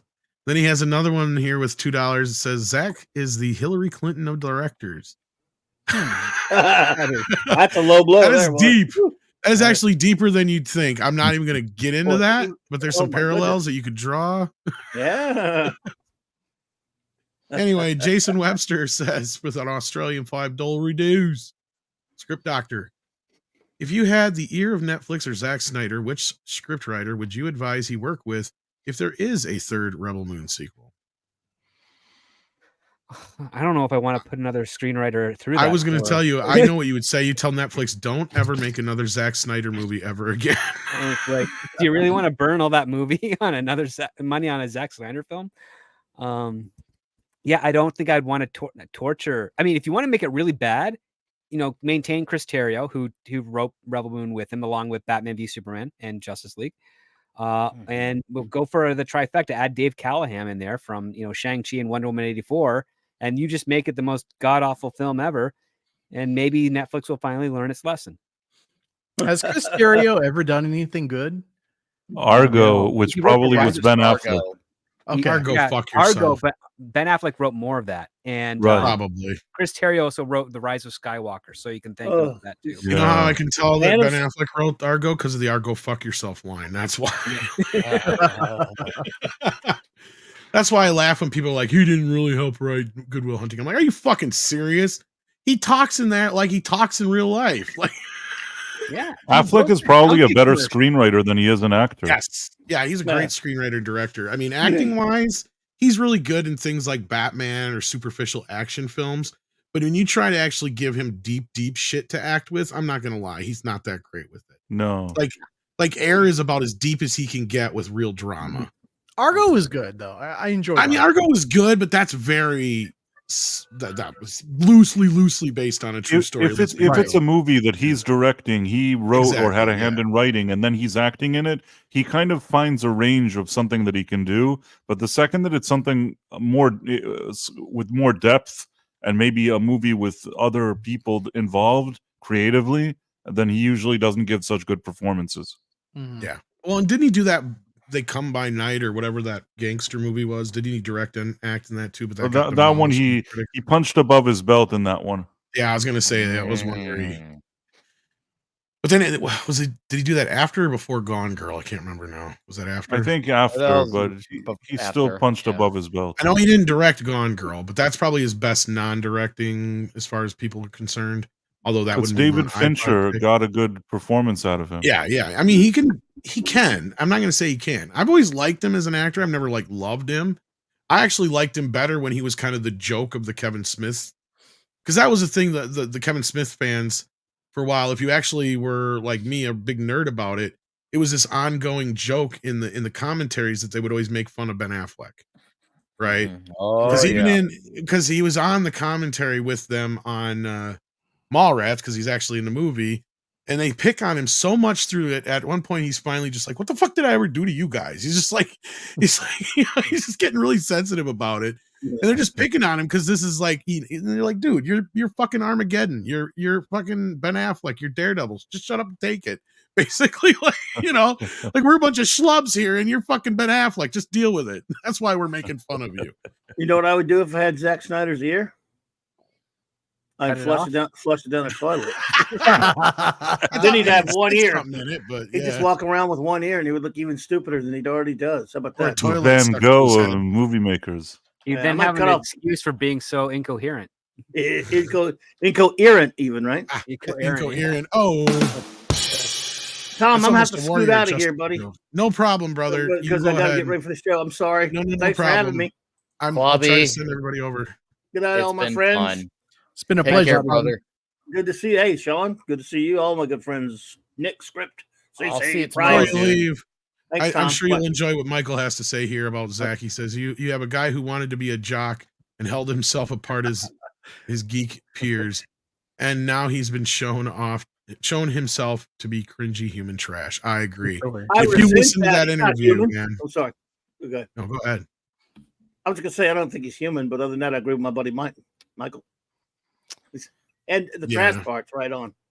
I'm assuming Michael watched the interview, so yeah, if he knows half what was heard, yeah. I hope my buddy's video on it.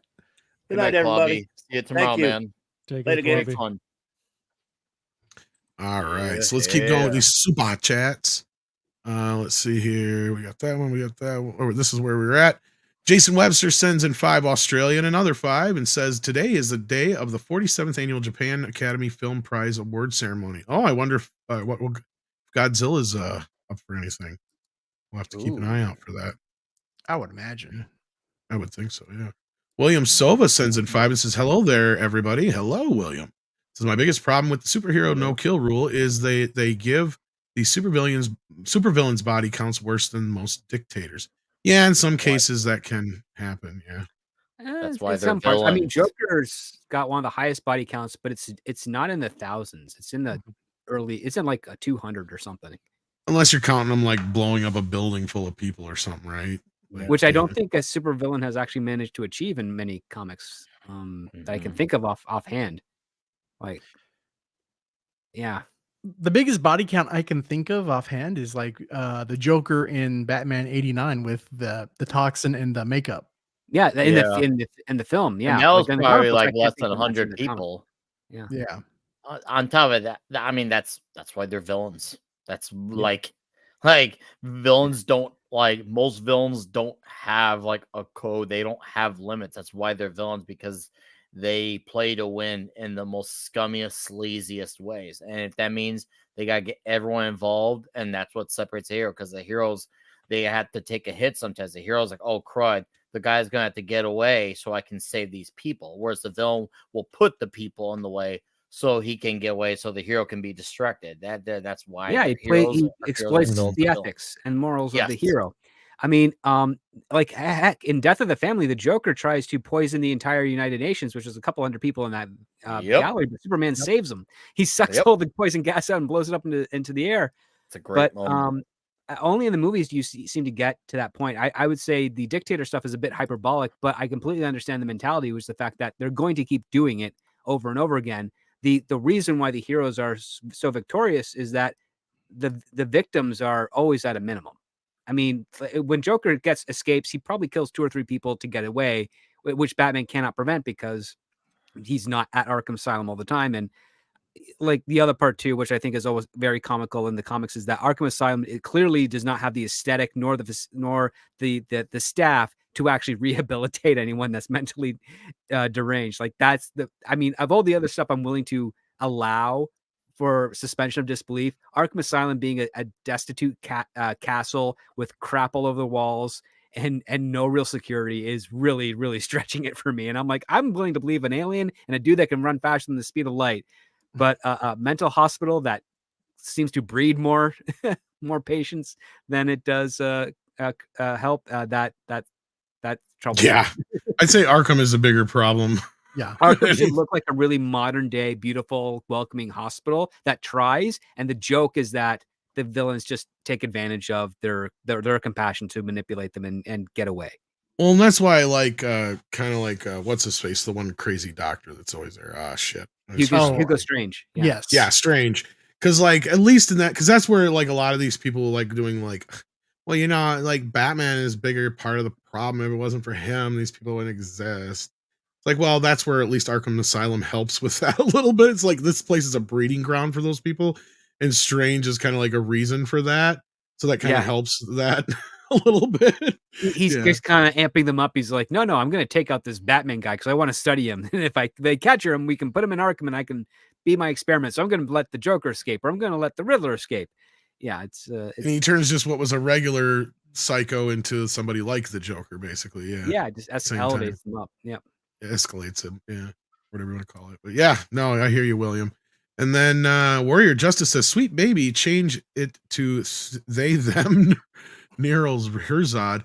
Well, yeah, this has been the talk of the town the last few days. Has been the Sweet Baby Inc. and all the other companies that are getting uncovered now for the bullshit they're doing to the gaming industry. I have a feeling we'll talk more about this on the morning show. But Andre just put out a great video on it this morning. Yeah, and Sweet Baby's like one of like 20 companies that does this thing. Their site was down for a while today too. Oh. But it came back up. I don't know if they would change some things or what, but I don't know. I didn't really pay that much attention before. So. Oh, look who we got in the house. We got Mr. Beep Bop Boop or Ms. Beep Bop Boop. I don't know which it is. Not to assume. Sends in $4.99 and says, I'm a Snyder fan, but his interviews let him down. People say he's arrogant, but I think he's actually very insecure and tries to hide it with hot air. Maybe, but he's had some real, I mean, to be fair, like, yeah, a lot of the ones that Script was goofing on earlier, some of his other interviews have been just kind of a lot of weird insecurities perhaps, but like on this one, he said some stuff that really gave me some pause as a person. Like, I mean, I always used to give him shit about certain things, but I'm sorry, the whole Spartan discussion and trying to like make excuses for Spartans fucking little boys and shit like that, like, yeah, that didn't come off quite right to me. I'm just like, dude. Well, also, I mean, think of how long they were talking about Dr. Manhattan's junk. Yeah, well, that was the thing. There was an abnormal amount of time spent on homoeroticness. But that has nothing I to have do. no issue Not with that him there's anything talking wrong about with that, but stuff. I don't like that he had a moment to clarify his issue with the, well, let's just say the Geese and Gamers situation. I agree. And he did not clarify, and that to me speaks volumes about his arrogance. And as far as insecure, we all have insecurities, each and every one of us. I have them. We all do. So I it's not, it has nothing to do with insecurity. I have no problem with you being a fan. You're right. If you enjoy it, keep on enjoying it. But as far as being arrogant, I mean, there's tons of video out there showing that. Tons. There's also a video of actors saying, especially Sophia Boutella saying, while she was doing Rebel Moon, she was looking over at Zach for direction. Zach was off in the corner shooting basketball hoops. Wow. Like that's what you've got your director doing on $1,000 days where there's a price amount for every second. You have your director shooting basketball hoops instead of paying attention to his crew and his talent that he's going to be shooting. Let's not forget that's a horrible all the amount of people he hires. He brought in Kryborg, he brought in Ezra Miller and Amber Heard, and then defends Amber Heard after everything has happened. So it's clear that he just associates himself openly with really cruddy people.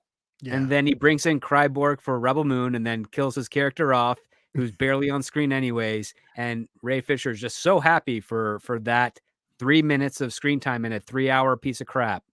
Right, because I mean, like everything that Ray Fisher has been saying, like over the past handful of years, and it's never presented any proof.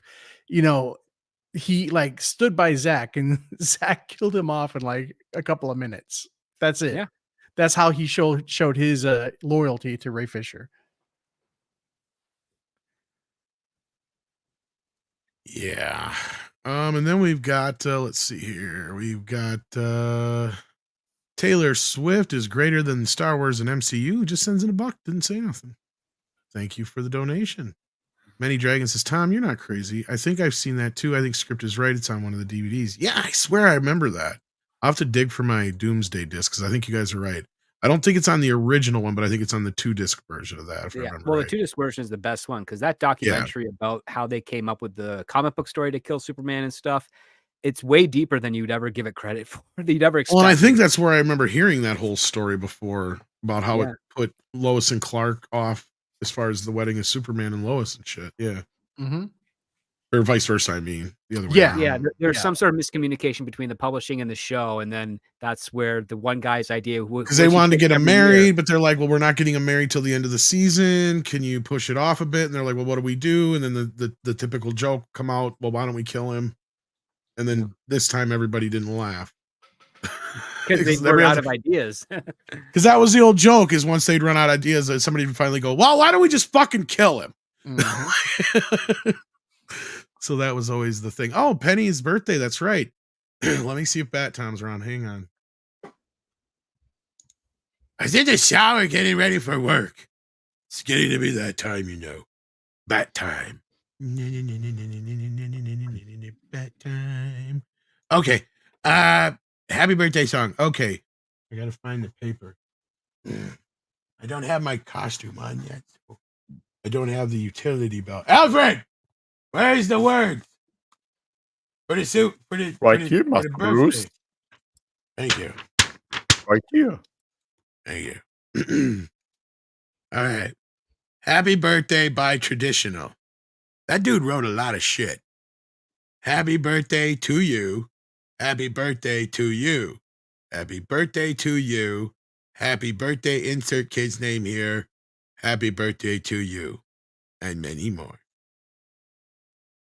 You can save money on your car insurance by calling Geico today. What the hell is this? Oh, he got it off the Google. They had the ad on there. Okay. I wasn't supposed to read that part. I got you. All right. There you go, kid. Where's that hairy guy so I get my $20?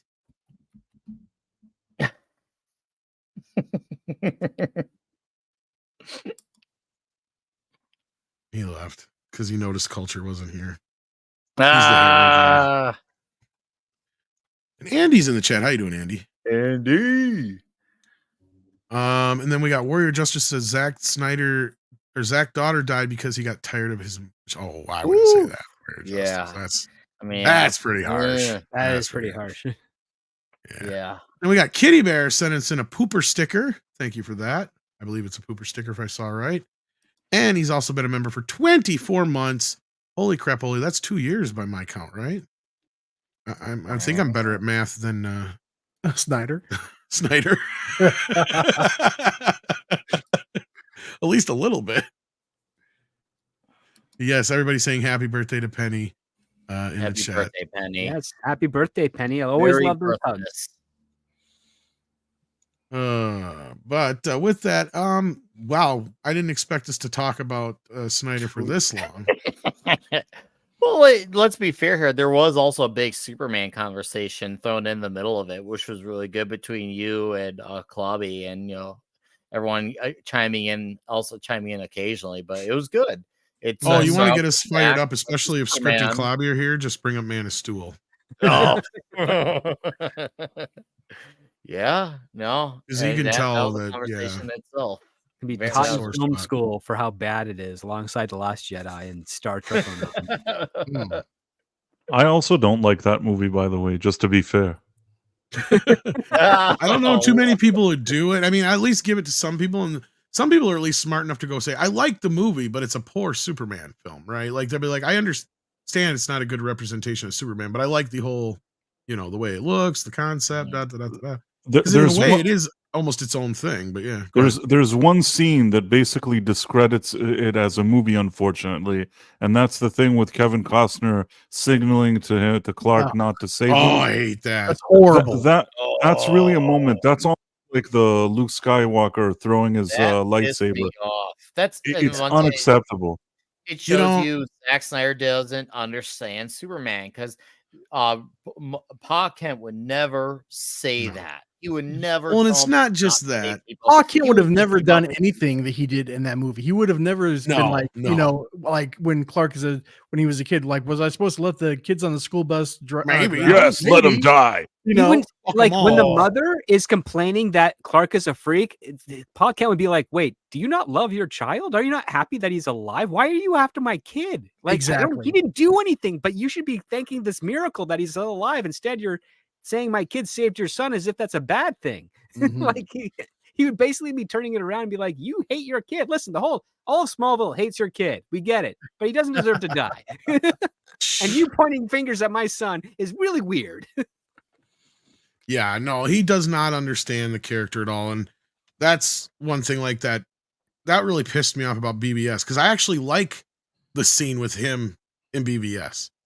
Oh, so I'm watching this scene, yeah. and I'm like, why was this in the first movie? Yeah. I'm like, this is what his answer should have been. Should I saved those kids or not? And his answer should have been, it's complicated, son. Yes, I think you did the right thing, but always remember that whatever you do could have consequences down the road. And then, tell him that story, right? Because that story tells him, everything you do is going to have some sort of consequence for going forward. So keep that in mind, kind of thing.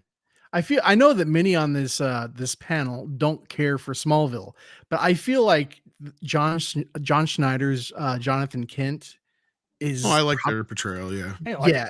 Smallville's the last Superman thing I cared about at all, and I got about. I think up through about season 5, 4 or 6. 5. That's where I quit. Where it kind of went off, and that's the last time I cared about. I mean, I loved Superman. 25 years ago, I was really into Superman. But there's been nothing good out of Superman in so long now. Unfortunately, I wonder if it's not a really a genuinely damaged brand. And for all its faults, like I will give Smallville this. I agree with you. The Kents handled almost perfectly for those first few seasons. Yep. I liked how they were treating Clark coming to terms with his powers are just the same as a teenager coming to terms with puberty. Yep. Nothing wrong with that. Up until, like I said, once you get him out of high school and it should have just turned into Superman at that point, that's the problem. The only other thing I will give it is that I did like that it brought up a lot of lesser known Superman villains. Because a lot of people, you ask them a Superman villain, all they can answer is like Lex Luthor. Mm-hmm. I mean, they even had like the Justice Society of America on there in a 2-part episode. And Zod, but yeah. Zod. I mean, those are the only two that most people can name, is my point. But yeah, sorry. Absolutely. But I mean, they had Stargirl, they had Hawkman, they had the Justice Society in a 2-part episode. That was, I mean, they had like a mini Justice League story arc like later on. I mean, they were doing things before like the Arrowverse was even like a concept. Smallville. I mean, they set the stage for this type of TV. I compare it to Scream. It had both good and bad things about it. That's Scream both revived horror at that time when it was kind of on this huge downward slope. Yeah. But it also ruined horror for like the next decade, because then everything had to be like Scream. And Smallville was kind of the same thing, because Smallville was the show that the CW was built upon. I'm sure it started on the WB, but Script and I have talked about this a few times over. I mean, Smallville was basically the prototype for everything going forward on that fucking channel, and it kind of ruined things for a while there. But at the time, I agree with, to a point. Like, I do give it certain aspects that I will give it, especially those first 3-4 seasons, at least up until the death of Pa Kent. Everything is pretty good for the most part. There's some things I would have done differently. It's basically, I mean, it's got its problems in the fact that they don't know what to do with Lana Lang. Oddly enough, Michael Rosenbaum and Tom Welling are actually rewatching the show for the first time because they've never seen the episodes. Really? Yes. Yeah. They do a podcast for it. It's absolutely hysterical because Michael Rosenbaum is actually like a normal audience guy, and he's not thrilled with the show. He actually rates it. He's pretty much one of the ones guys of the. Well, he famously never did like the show all that much. Well, the thing is, he liked working with a lot of the people, but he hated the fact they had to constantly shave his head and all that stuff. But he actually kind of craps on the show a lot, because like a normal person would, who's like 50 years old watching a teen angst, Dawson's Creek veneer on Superman. Well, and it kind of fucked his career. He couldn't really get anything after that, unfortunately, because he's a damn good actor. That's the problem. Is he was a really good Lex, actually, in the context. He got kind of pigeonholed into that, because I've seen him in other things and he's pretty good. It's just like, it's Michael Rosenbaum. He's very selective of what he wants to do, and I know this because one of my colleagues has actually reached out to him to do a horror thriller. And he's like, no, I don't really want to act as much anymore. And he hasn't actually really wanted to act after that show anyways, because he did a couple of things. And I think James Gunn had to really, twist his arm to be in the Guardians of the Galaxy films. Mm-hmm. and it's like he just doesn't want to. He only wants to work on stuff that he's absolutely 100% passionate about, like an actor's actor. So that's why we never really saw him before, because he was on the rise before he got Smallville. He got Smallville. He stayed with that show for his contract, and when they wanted to renew him and extend it, they just gave him the same offer that he started at the beginning. So he left. Because he was in a bunch of bit smaller parts leading up to Smallville, right? I'm trying to think. He was in some big movie too, and I'm trying to think of what it was. Shit. Was it like Saving Private Ryan or something like that? I'm trying to think. Yeah, he was in. Well, he was in a lot of stuff. He was like one of the bigger names on Smallville, next to John Schneider and later Annette O'Toole, because she wasn't in the pilot. The audience will correct me, but yeah, like I know he was in one of those kind of movies like before that, and I'm like, because you're right, he was kind of like the up and comer. Yeah, he did Urban Legend. I remember he was in that. Yeah, that's right. Because he loves horror films. Like if you can pitch him a horror film, and I swear he was in some bigger movie though, but it's some small part. But I'm trying to remember what it was. But then he also got into voice acting early on too, and he liked doing that more because he didn't have to go through makeup. He could show up in his sweatpants and hoodie. Yeah, he was Wally West at the same time that he was Lex Luthor. Yep. Which, I mean, he was really good as well. I don't know, unless I'm thinking of somebody else, because I'm looking at his. I mean, he's done a lot of stuff, and I've seen a lot of the stuff he was in. But I swear there was like this stuff he did. Okay, maybe I was wrong. Okay, I must be thinking of somebody else. I mean, actually, you know what? John Schneider's career kind of tapered off to nothing after Smallville for a bit. He ended up having to do like a Sharknado. Oh, John Schneider? Yeah, well, he never really had a career before. He had Dukes of Hazzard, and then he was doing he was popping up in little character bits throughout TV movies and shit. Yeah, he had a kind of more of a music career than he had a TV career for a while there. But he was really good on like he came across as Pa Kent really, really well. Yeah, which I was surprised because I've always heard that like he's had like an issue like with alcohol, and that's one of the reasons why he had to leave the show. No, they didn't know what to do with him. They also had to start cutting budgets, and after he directed one episode, and I remember this at the time because I'd just gotten into into Hollywood at the time, and he had directed an episode. And I was doing a gig work for a producer that had a contract with Warner Brothers and specifically with Smallville. And I remember hearing that production got really upset with how he directed the episode, and they were never going to let him direct again. Wow. And this was later confirmed by Schneider himself. I think he did it either on the Michael Rosenbaum podcast or another podcast. But basically, because 2 episodes were being shot at the same time, John didn't have 2 actors on the same day, so he had to shoot them on 2 different days, and then he had to cut around that to make it work. And because it wasn't a properly formatted scene, the top brass got really upset. And they're like, "We're never having him as a director again on the show." And then they're also like, "Well, we're kind of running out of things to have the Kents do because we're going to send Clark off to college, so he's not going to be on the farm anymore. So, and we're running out of things and advice for mom and dad to do." So we're going to start phasing them out. And John was upset by that because he's just like, why are you going in this direction? I mean, it's okay if you need me for like 1 day a week, I can work on other stuff, but why are you writing off the characters altogether? And it was a whole little mess there. So, okay. Yeah. I mean, there's more stuff going on with it as well. I mean, they were doing budget cuts on Smallville as the seasons progressed, and they brought in Lois Lane and wrote off Christian Crook and eventually Annette O'Toole. Yeah, no, but what started this whole conversation was, like I said, the bit of advice, and then the other thing was the whole death of Pa Kent in the movie. And I think most people have an issue with that too. And that's where that's the big lesson. If you're gonna kill Pa Kent, because you don't necessarily have to, but if you're going to, then it has to be something that Superman cannot prevent. Yes, that's the whole fucking point. The lesson learned has to be you cannot save everybody no matter what. And that's why I like what I did with it, because I even kept the tornado bit, because in my version, Pa Kent's going out to save the dog, but he twists his ankle, and in the middle of trying to save the dog, he starts having a heart attack, but the only one who can hear it is Clark. That makes sense. So he starts to go save him, and then his dad's just like, "No, it's too late," kind of thing. And he's just like, he hears his heart just slowly beat to nothing. and then he's just gone. Because the And it's thing like, with the tornado, he can't do anything, right? Like he's nothing he can fucking do.